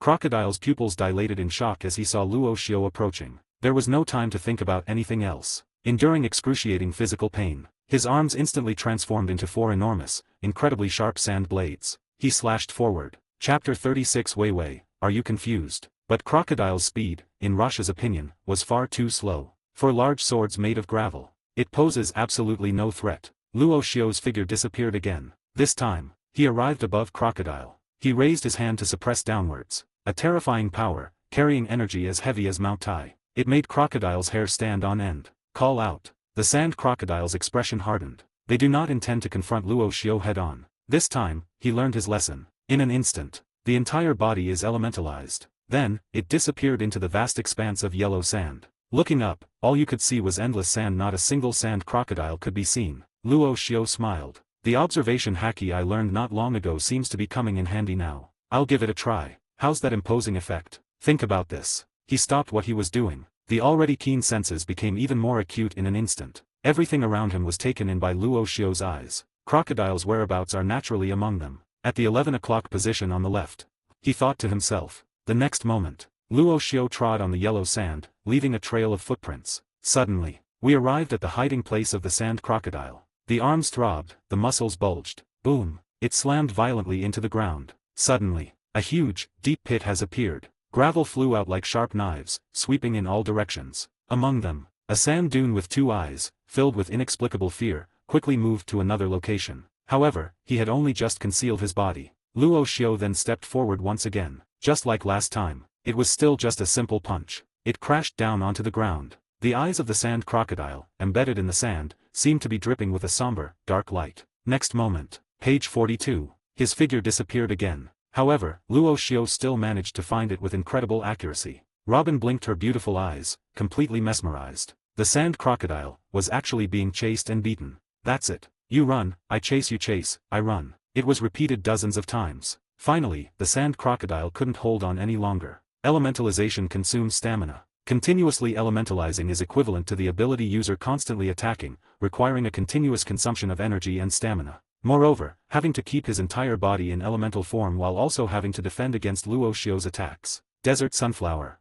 A furious roar rang out. Near a sandpit, a figure suddenly sprang up. As soon as he finished speaking, a giant quicksand formation, comparable in size to a sand dune, appeared beneath Luo Xiao's feet. It resembles an unnamed coffin in the desert. It is enough to devour all life within it. Luo Xiao felt the sand and gravel sinking beneath his feet, his eyelids lowered. Next moment, his aura suddenly intensified. A violent energy surged into his legs. The land of quicksand, capable of swallowing everything, now lies beneath Luo Xiao's feet. But it was as easy as walking on flat ground. Suddenly, crossing a distance of several meters, they approached the sand crocodile. He raised his hand and slammed it down. Danger. Very dangerous. The sand crocodile felt the aura emanating from Luo Xiao, and its hair stood on end. A chill ran down my spine. It felt like a venomous snake was crawling across my back. It hit straight in the forehead. However, the continuous use of powerful attacks has already depleted a lot of stamina. Crocodile's reaction was a little slower than before. But that's all. That alone is enough to be fatal. Just as he was about to transform into an elemental form, he dodged Luo Xiao's frontal attack. but it was too late. Boom! Luo Xiao struck down with his palm. It hit the sand crocodile's arm. Crackling. The cracking sound kept ringing out. The gold hook on his arm was snapped off. The residual force reverberated inside the sand crocodile's body, sending him flying. President, the club president. The agents within Baroque Works were all horrified upon witnessing this scene. Bang bang bang. Boom boom boom. The sand crocodile's body, like a shot put, smashed into several houses in the distance. Just stopped. Puff. He coughed up another mouthful of blood. The sand crocodile crawled out of the collapsed house and looked at its severed arm. Anger surged directly into my brain. They didn't care about their injuries at all. Next moment, he charged at Roche again. Erosion of reincarnation. At the same time, the other side. Inside the royal palace of the Kingdom of Alabasta. The King of Alabasta sat on his high throne, listening to the brief reports from below. After Princess Wei Wei finished speaking, his face immediately turned to disbelief. You're saying that Crocodile is the mastermind behind Baroque Works?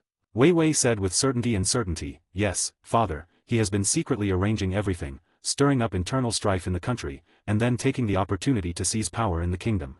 Wei Wei's words made this usually gentle king tremble violently. Why would he do that? He's one of the 7 warlords of the sea. His expression then turned even more grim. The 7 warlords of the sea are stirring up trouble within the kingdom and are in charge of everything. This chapter is not finished yet. Please click on the next page to continue reading the exciting content. This made an already difficult situation even worse. However, someone has already agreed to take action against Crocodile. Vivi continued, telling her father about the agreement she had made with Roche. What? The King of Alabasta's expression changed drastically after hearing Wei Wei's explanation, and he jumped up from his chair. You really traded 3 devil fruits to a rookie pirate.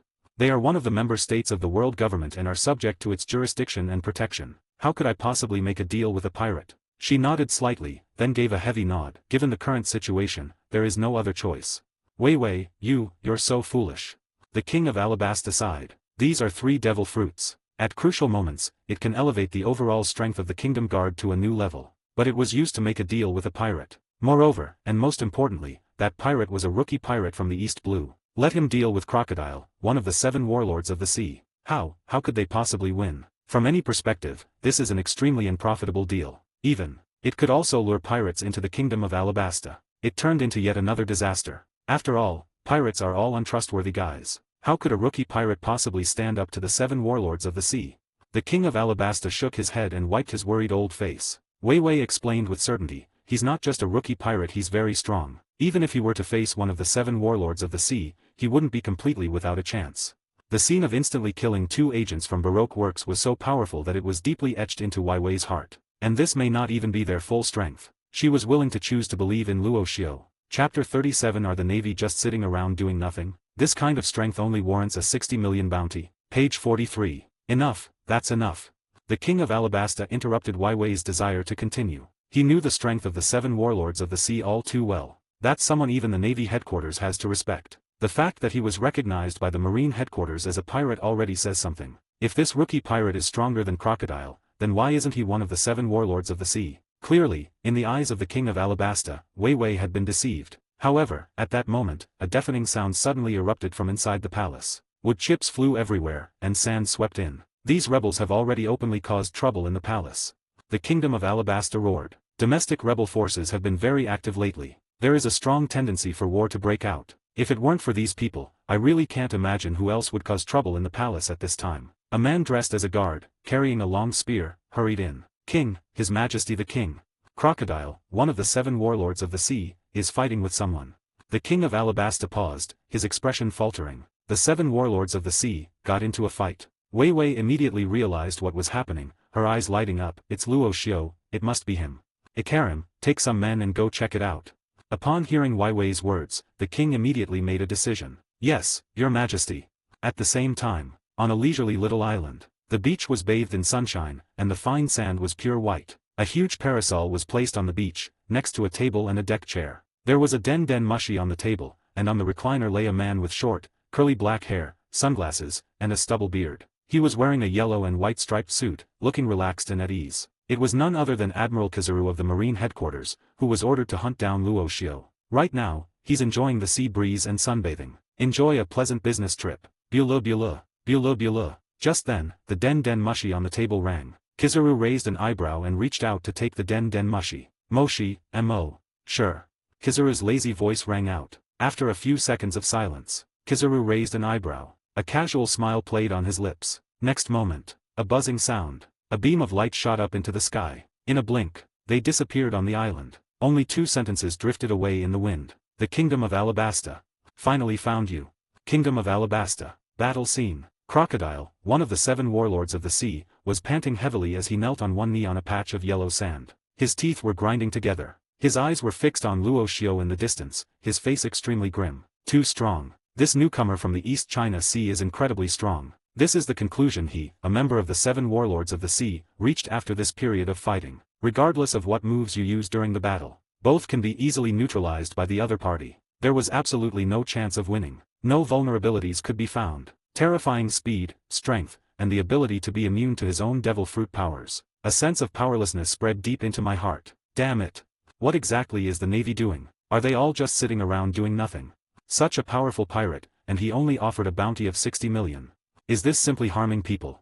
The sand crocodile spat out a mouthful of blood. He mentally vented his frustration at the Navy. He really couldn't figure it out. The young man in front of me has such formidable strength. The Navy only offered a bounty of 60 million. Totally inconsistent with common sense. If you were to directly label it as a number of several hundred million, he wouldn't go up and directly mock him face to face. Perhaps we can sit down and have a proper talk before the fight starts. We are now in a dilemma. At that moment, Luo Xiao, on the other side, clenched his fist. His stamina was also rapidly depleted after the battle. Fortunately, the power of the talisman is there to support it. However, there is a hidden danger. The conflict of attributes between talismans still exists, and it becomes more obvious in the most intense battles. Fortunately, the activated horse talisman had a high degree of fusion. If only other talismans coexist, one's internal organs will be completely destroyed before one has even begun fighting. I took a deep breath. Adjust your physical condition. Luo Xiao glanced at the sand crocodile in the distance and couldn't help but sigh. Getting these few devil fruits is really hard work. Next moment, the figure moved again. Disappear in place. It attacked the sand crocodile again. Seeing Luo Xiao make another move, the latter cursed under his breath as a monster. His arms suddenly opened. Desert Great Sword.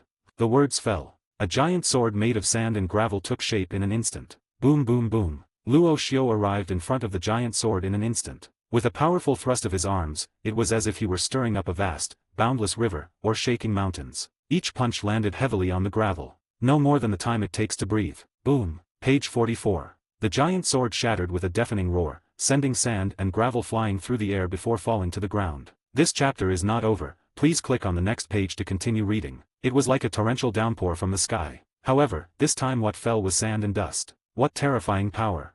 Robin looked at Luo Xiao, her beautiful eyes flashing with surprise. From the moment the two began fighting until now, Crocodile has been completely overwhelmed. Luo Xiao kept redefining her understanding. Original. The 7 warlords of the sea can be defeated even without the intervention of top-tier powerhouses like the 4 emperors and marine admirals. Perhaps, this person who emerged from the East China Sea, he is now the strongest being on this vast ocean. Open for me.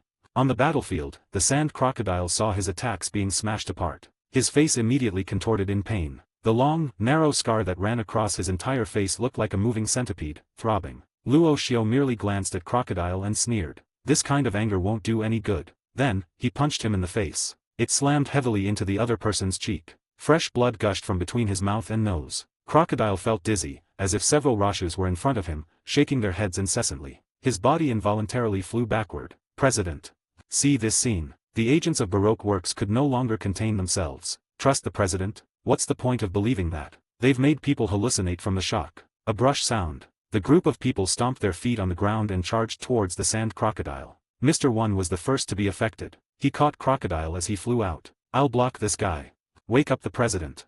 After saying a few words, he turned to face Luo Xiao. Your next opponent is me. He challenged Luo Xiao. Luo Xiao glanced at him and ignored him. Then he looked up into the air. This is not meant to belittle him. On the other side, someone even more powerful than the sand crocodile was rushing towards them. There are masters too. Tweet. No one has been seen yet. Then a blinding beam of light appeared, hurtling towards the battlefield. Boom. It exploded into a bright yellow light. Chapter 38 Admiral. Kizaru. Then, a casual voice followed. Oh dear, these newcomers these days are really scary. Luo Xiao, along with the others, all looked up. A cluster of yellow particles appeared in midair, flashing with a dazzling light. Then, the light gradually faded away. A human figure appears in the middle. He was wearing a yellow and white suit and sunglasses. It was Kizaru who arrived at the island at breakneck speed. Sigh. Admiral, Kizaru. At this moment, Crocodile, who had already woken up after being briefly treated by the company's agent, couldn't help but shrink his pupils when he saw the person who had arrived. An existence even stronger than the 7 warlords of the sea. One of the 3 admirals of the marine headquarters, Kizaru. A true world-class powerhouse. In the end, I was discovered after all. Crocodile then coughed violently, spitting out a mouthful of blood. A hint of resentment lingered in his eyes. A naval admiral who rarely makes an appearance has actually come to the kingdom of Alabasta this time. The problem is already quite obvious. His own clandestine operations in Alabasta, and the power grab he orchestrated. It was discovered by the Navy headquarters. After all, in the kingdom of Alabasta, besides himself, who else is qualified to have a marine admiral personally intervene? This time, there's no way they can escape. Crocodile breathed a sigh of relief. Then, he shakily pulled a small wooden box from his pocket. Open it and take out a special cigar. Light it up for yourself. Kizaru, known as the fastest man on the sea. Even in his prime, he couldn't possibly escape from him, let alone now, beaten to this state by Luo Xiao. The idea of escaping was completely abandoned. President, the club president. Are you all right? The agents in the company couldn't help but ask, seeing that the company president looked somewhat dejected. Baroque works. From now on, let's call it a day. At this moment, Kizaru, who had arrived at the scene, noticed Crocodile, who was seriously injured, and raised an eyebrow. Crocodile, who beat you up like this? For someone of the 7 warlords of the sea to have such a prestigious title, this is quite shameful. The casual voice came through again. The 7 warlords of the sea are formidable forces on the high seas. Even a vice admiral from the marine headquarters might not be their match. Furthermore, Crocodile also possesses the sand fruit. Logia-type devil fruit user. He knows better than anyone how hard it is to get hurt. But someone stronger than a naval vice admiral was beaten like this here. The kingdom of Alabasta is truly a hidden force. Is that Robin? His gaze swept over Robin. Upon seeing Kizaru, the latter instinctively took a step back, displaying a kind of primal fear. Impossible. Kizaru ruled out this option. A little guy who escaped from O'Hara wouldn't have that kind of strength. Could it be those guys around Crocodile? Page 45. Kizaru shook his head again. Finally, his gaze fell on Luo Xiao, and a look of suspicion appeared on his face. Although he admitted that Luo Xiao was quite strong, he can defeat Smoker. But Smoker and the 7 warlords of the sea are not even in the same league. Luo Xiao has great potential, but he hasn't reached that level yet. Moreover, he couldn't see any signs of fighting on Luo Xiao. Even the clothes he was wearing were clean. Could it be that there are other people here? They are the other 8 great demons. Kizaru considered this possibility and curled his lip. Next moment, a powerful burst of observation haki was instantly unleashed. The surrounding environment can be seen in its entirety. They investigated every suspicious person. Upon closer inspection, no. Crocodile looked at Kizaru's appearance. I was a bit confused. What do you mean? Could it be that Admiral Kizaru didn't come here specifically to capture him? But in the kingdom of Alabasta, who else besides himself could warrant the deployment of a general? Hiss. Could it be for Luo Xiao? This rookie pirate who ran from the East China Sea to the Grand Line. Thinking of this, he glanced at Kizaru. He noticed that his gaze was indeed fixed on Luo Xiao. Suddenly, he got it. Damn it. Just who is Rosh? That a marine admiral would come all the way here for him. Crocodile had a million questions in his mind. Even the most foolish person would have figured it out by now. The Navy's 60 million bounty on Luo Xiaoding was purely a smokescreen. Luo Xiao must have done something in the East China Sea that caused the Navy headquarters to break down. Or, Luo Xiao's strength and status made the old guys at the Navy headquarters wary. Otherwise, he would just be a rookie pirate. It's impossible to send a naval admiral. Moreover, it was done in this clandestine manner. General Kizaru. Who exactly is Luo Xiao? Crocodile asked Kizaru directly, voicing his question. As a member of the 7 warlords of the sea, he believed that Kizaru would at least give him some face. Don't ask, don't ask. This chapter is not over, please click on the next page to continue reading. This is not something you should know. Kizaru said, his eyebrows drooping as he looked at Crocodile. Crocodile. Damn Kizaru, damn the Navy. If I were to obtain Hades, one of the ancient weapons, I will blast you to smithereens. And that damned Roshifu called. None of you can escape. I'm going to wipe out the entire naval headquarters. Luo Xiao, it seems you really did it. Kizaru ignored Crocodile and looked at Luo Xiao slowly. So what if it is? Luo Xiao looked at Kizaru calmly. He secretly breathed a sigh of relief. He hadn't expected that this battle within the Alabasta kingdom would attract Kizaru's attention. He personally faced a Navy admiral. Although the other party is the type who just sits around doing nothing. But the pressure is still immense. Moreover, my current physical condition is not at its peak. It's nothing. Kizaru said casually. Our Navy headquarters would like to invite you to have a chat. Navy headquarters. An invitation. Crocodile and Robin were stunned when they heard Kizaru's words. What's the situation? Marineford, the naval headquarters. What kind of place is that? That's where the Navy's highest combat power and strongest forces converge. But now, A Marine admiral actually spoke to a pirate in person. We'd like to invite you to visit naval headquarters. Thinking hard. Just who is Luo Xiao? Or rather, what is the Navy headquarters plotting? However, after a brief moment of shock, Crocodile's worries subsided somewhat. Now it can be fully proven that Kizaru came to the Alabasta Kingdom not to find himself. In other words, the things he did in secret went undetected. Call. Thinking of this, Crocodile couldn't help but exhale. Although he suffered a crushing defeat, at least he wouldn't be captured and imprisoned in Impel Down. He swore secretly in his heart. Once I've conserved my energy and obtained what I want, I'll make those guys pay the price. Chapter 39 Luo Xiao vs Kizaru. What if I said I wouldn't give them face?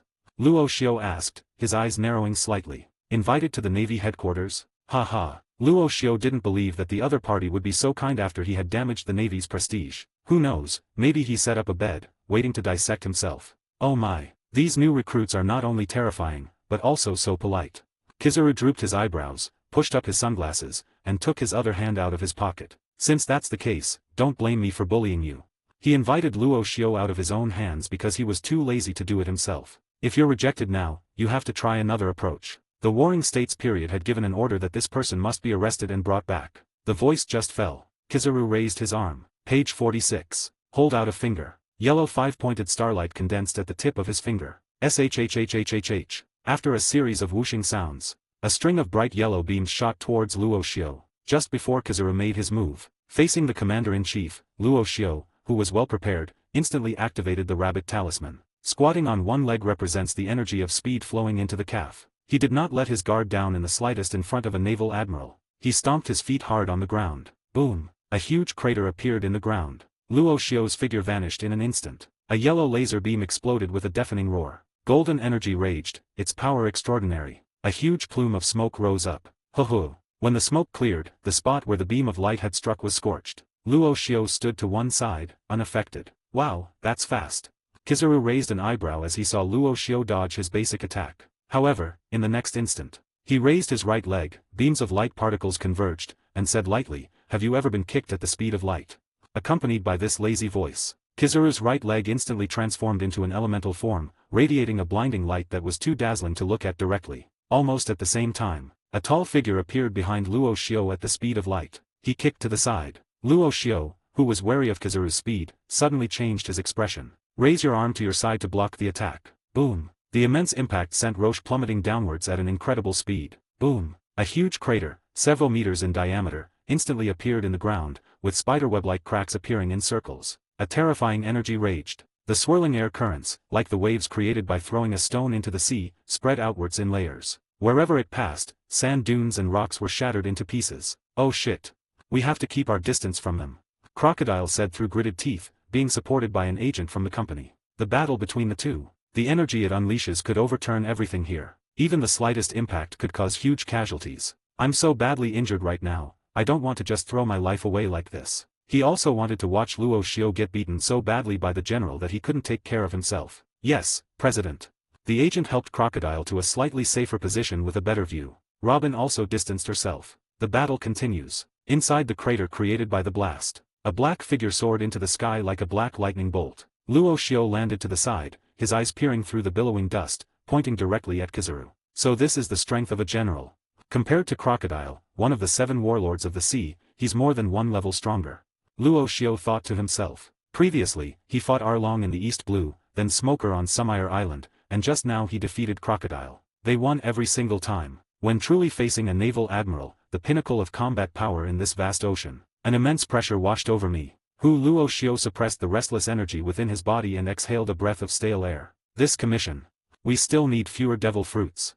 Get rid of this baseless thought. Next moment, his expression turned solemn. Fully activate the rabbit talisman. Push the speed to the limit. Moment. A fleeting afterimage streaked across the ground. Have you ever been hit by a fist the size of a sandbag? Impressively. A voice rang in Kizaru's ear. Hiss. Kizaru's droopy eyes widened instantly. This tone sounds so familiar. That's such an infuriating thing to say. Also, that's incredibly fast. The long fist slammed straight in, its immense force seemingly tearing space apart. A series of explosions echoed continuously. Same time, a dazzling golden light suddenly appeared. The terrifying energy shook up the sand and gravel on the ground, creating a vast expanse of yellow sand, like a sweeping storm. Rumble. The ground shook repeatedly. Luo Xiao's body, like a long spear, pierced straight into the ground. The next instant, he shook off the sand and stones burying his body. It grew tall and strong. And this moment, Kizaru's voice rang out again. That was close. You almost hit me.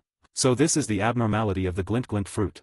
Luo Xiu's heart tightened as he heard Kizaru's voice in his ear. The fastest man at sea is indeed not as simple as he seems. Call out. Then, the light flashed again. This chapter is not over. Please click on the next page to continue reading. A beam of light condensed at Kizaru's fingertip. It shot towards Luo Xiu.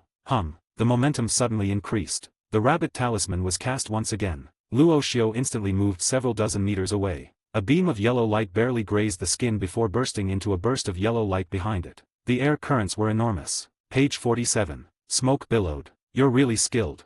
Seeing Luo Xiu teleport away right under his nose, Kizaru couldn't help but curl his lip. Back at Marine headquarters, he thought Smoker's words were an exaggeration born from defeat. Now it seems that this is indeed the case. However, that's not enough. He put away his somewhat nonchalant expression. Kizaru's expression became unusually solemn. Being able to almost hit oneself already poses a threat. Next moment, he touched the ground with his toes. Her figure leaped lightly into the air. Cross your arms in front of your chest, with your index fingers and thumbs interlocked. 8-foot beautiful Magatama. As the words fell, countless light bullets rained down from his hand. The entire sky was bathed in a yellowish haze. Luo Xiu stood against the wind, feeling the dazzling yellow light bullets, and slowly exhaled a breath of warm air. The next instant, eyebrows turned upwards. 2 sharp glints shot from his eyes. Then, his originally tense body and knotted muscles began to undulate rhythmically under the full force of the ox talisman. It was as if it were breathing on its own. The hairs on his body stood on end. A terrifying power surged through his limbs and bones at that moment. Observation Haki activated. Speed, strength, and perception. At this moment, they blended together perfectly. The moment the light curtain fell, a glint flashed in Luo Xiu's eyes as he shot into the sky, passing through the gaps in the light curtain. Their target is Kizaru. Rumble. Moment. The tilted light projectiles slammed into the ground. A wide-range skill that covers the entire area below. The continuous booming explosions echoed through the sky, their sound waves spreading outwards. Chapter 40. The world's fastest man is indeed extraordinary. The sound could be heard clearly throughout the entire kingdom of Alabasta. Every single one of them looked utterly horrified. The royal army, which was originally engaged in internal strife, and the revolutionary rebels. They all stopped what they were doing and looked up into the air. The location centered around Kizaru. The land within a radius of 1 kilometer was directly crushed into powder. The sand and gravel scattered everywhere transformed into shimmering, crystalline substances. Deep marks and pits are scattered all around. Not far away, Princess Vivi, who had just arrived, along with the Alabasta kingdom and its allies, felt a loud noise pierce their ears, causing a sharp pain in their heads. Immediately afterwards, their gazes involuntarily drifted towards the high sky. In their line of sight, there was a man in a yellow suit. This is Admiral Kizaru of the Marine headquarters. The Alabasta kingdom exclaimed in astonishment. As the king of one of the member states of the world government, he had met this admiral. At this moment, his eyes were wide open, filled with surprise and doubt. How is this going? Why did the admiral come to the kingdom of Alabasta? And most importantly, why would the general make his move here? With such a wide-range attack skill, it seems, he's dueling with someone. But, Kingdom of Alabasta, who could possibly warrant the attention of the general headquarters? Not only him, but Princess Vivi and Icarus also had the exact same reaction. What exactly happened to the Kingdom of Alabasta? Could it be, that the general has come for the sake of the kingdom? Ikaram swallowed hard, but he quickly dismissed the guess. Even Crocodile, one of the 7 warlords of the sea. It's not worth the Navy headquarters admiral treating it with such caution. Midair. The fighting is far from over. Yellow energy blasts continuously gathered from Kizaru's hands and then tilted wildly. A yellow light curtain was formed. It is worth mentioning that, among these light screens, there was a conspicuous black figure. Like lightning, extremely eye-catching. In less than a breath, he passed through the hail of bullets. He got close to Kizaru. A cold glint flashed in his black pupils, and without a word, he raised his hand and threw a punch. The Kuzenaga sword. Kizaru frowned. The hands, which were crossed in front of the chest, were instantly lowered. Light particles take shape in an instant. It transformed into a dazzling longsword. Holding a lightsaber, he slashed down at Luo Xiu. See this scene. Roche made no attempt to block. He simply adjusted his body slightly to avoid fatal damage. The fist showed no sign of stopping, continuing to smash towards Kizaru. Pfft. He was struck on the shoulder by the Murakumo sword. Blood surged. But at the same time, a muffled thud also rang out from Kizaru. The fist sent Kizaru flying back dozens of meters. At this time, the golden light dissipated. Luo Xiu's appearance came into Princess Weiwei's view. His pair of bright, beautiful eyes widened in an instant. His eyes were filled with disbelief. This is the person who is fighting Kizaru. Isn't that the one I personally hired not long ago? Page 48. His strength, has actually reached this level. At this moment, Princess Weiwei's heart can only be described in 4 words. I was deeply shocked. Her intuition told her that Luo Xiao was very strong, even comparable to Crocodile, one of the 7 warlords of the sea. But no one would have imagined that they would actually be able to fight against a naval admiral. They even drove him away. But, when she saw that Luo Xiao was injured, her heart jumped into her throat. His eyes were filled with worry. This is really frustrating. They actually got hit head-on. Wow. Kizaru stood up from the collapsed ruins. He shook off the stones covering his body. There was a shallow fist mark on his chest. It was given to him by Balochistan. Then, he dusted off his clothes and stared directly at Luo Xiao. Although you managed to strike me by trading blows for injuries. But what should we do next? Although I was injured, I am actually not seriously hurt. But Roshi Foucault is different. He was struck head-on by a lightsaber, and his entire shoulder was almost ruined. The outcome of the battle that followed was entirely predictable. How will you know if you don't try? Luo Xiao said coldly as he landed on a sand pile. But his expression as he looked at Kizaru was quite solemn. He traded his own injury for another, and that was the successful strike he received. However, it did not cause much harm to the other party. The physical abilities of a naval admiral are simply outrageous. No wonder Akainu and Aokiji could fight on an island for 3 days and 3 nights. I have no choice but to use the dragon talisman. Luo Xiao thought to himself. Hopefully, using the 4th talisman won't immediately cause a backlash against my body. Thinking this, Luo Xiao slowly exhaled. Use the horse charm to adjust your body to its optimal state. The power of the dragon talisman has not yet been revealed. This chapter is not finished yet. Please click on the next page to continue reading the exciting content. Even the Navy headquarters wouldn't know this. He wanted to hit Kizaru, whose speed was no slower than his own. No doubt. It must be done unexpectedly. The Kuzenaga sword.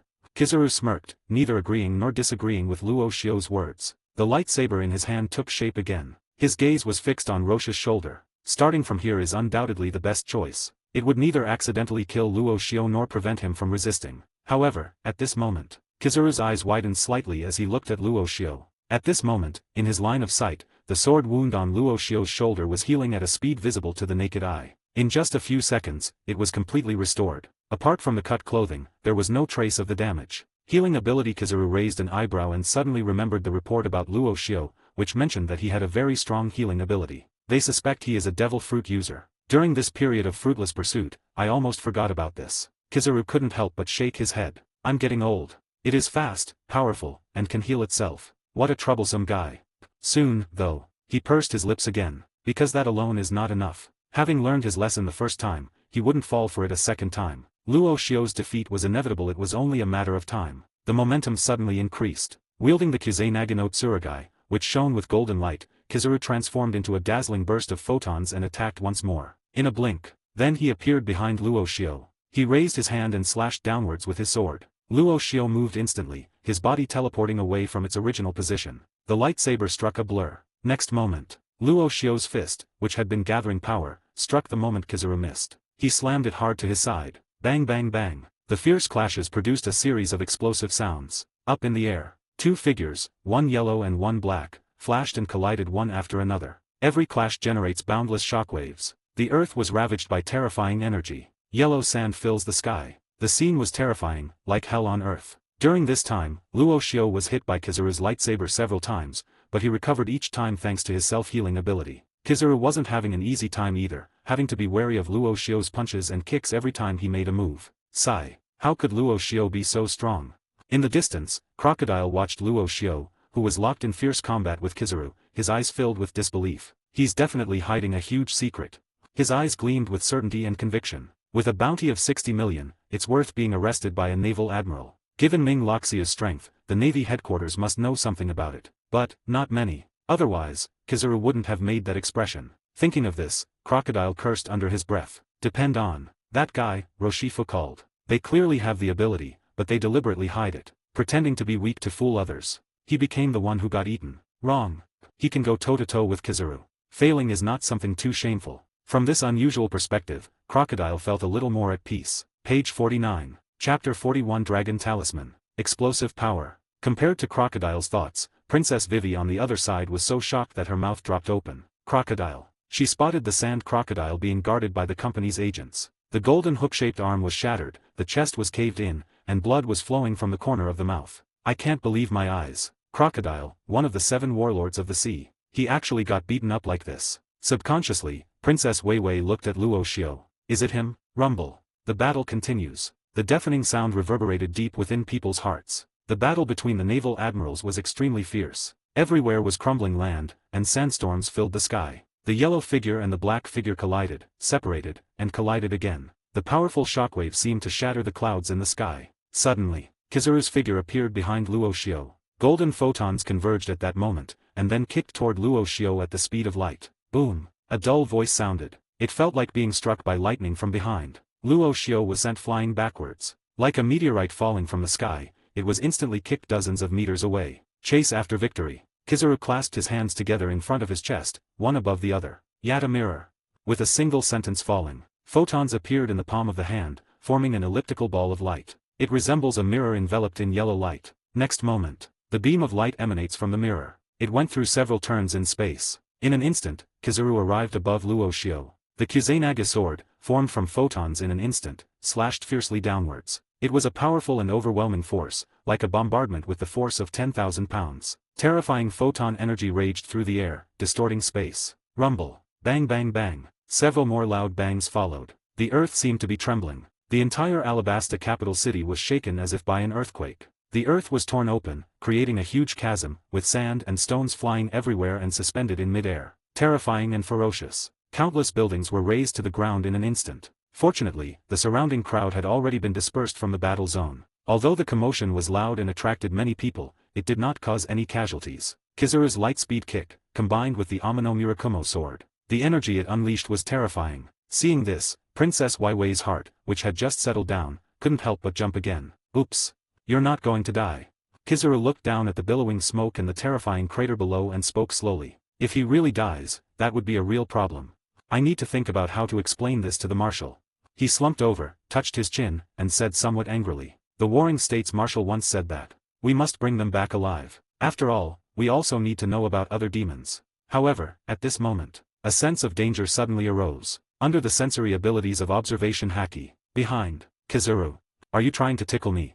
Luo Xiao sneered. His black trench coat was torn to shreds by Kizaru's attack. His strong, firm, bronze skin was exposed, but there were no marks on it. As the words fell, he kicked it out. What a tenacious brat. Kizaru exclaimed, seeing that Luo Xiao was still alive and kicking. I couldn't help but feel a little surprised. This self-healing ability is just too outrageous. That sword strike just now landed squarely. An average person could be cut in two. Surprisingly, Rosie recovered in just a short time. Even the well-informed Kizaru couldn't help but be surprised. However, these thoughts only flashed through my mind for a moment. Kizaru raised his arm to block the attack. I really don't know what you ate to grow up like this. As someone without superpowers, you've managed to do this.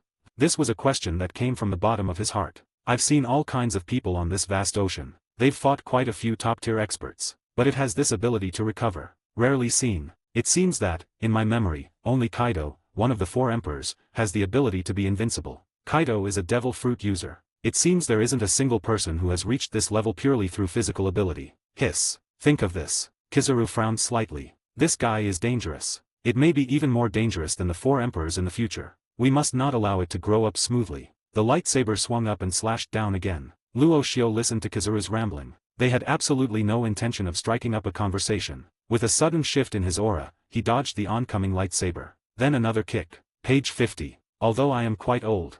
But this level of attack is no match for me.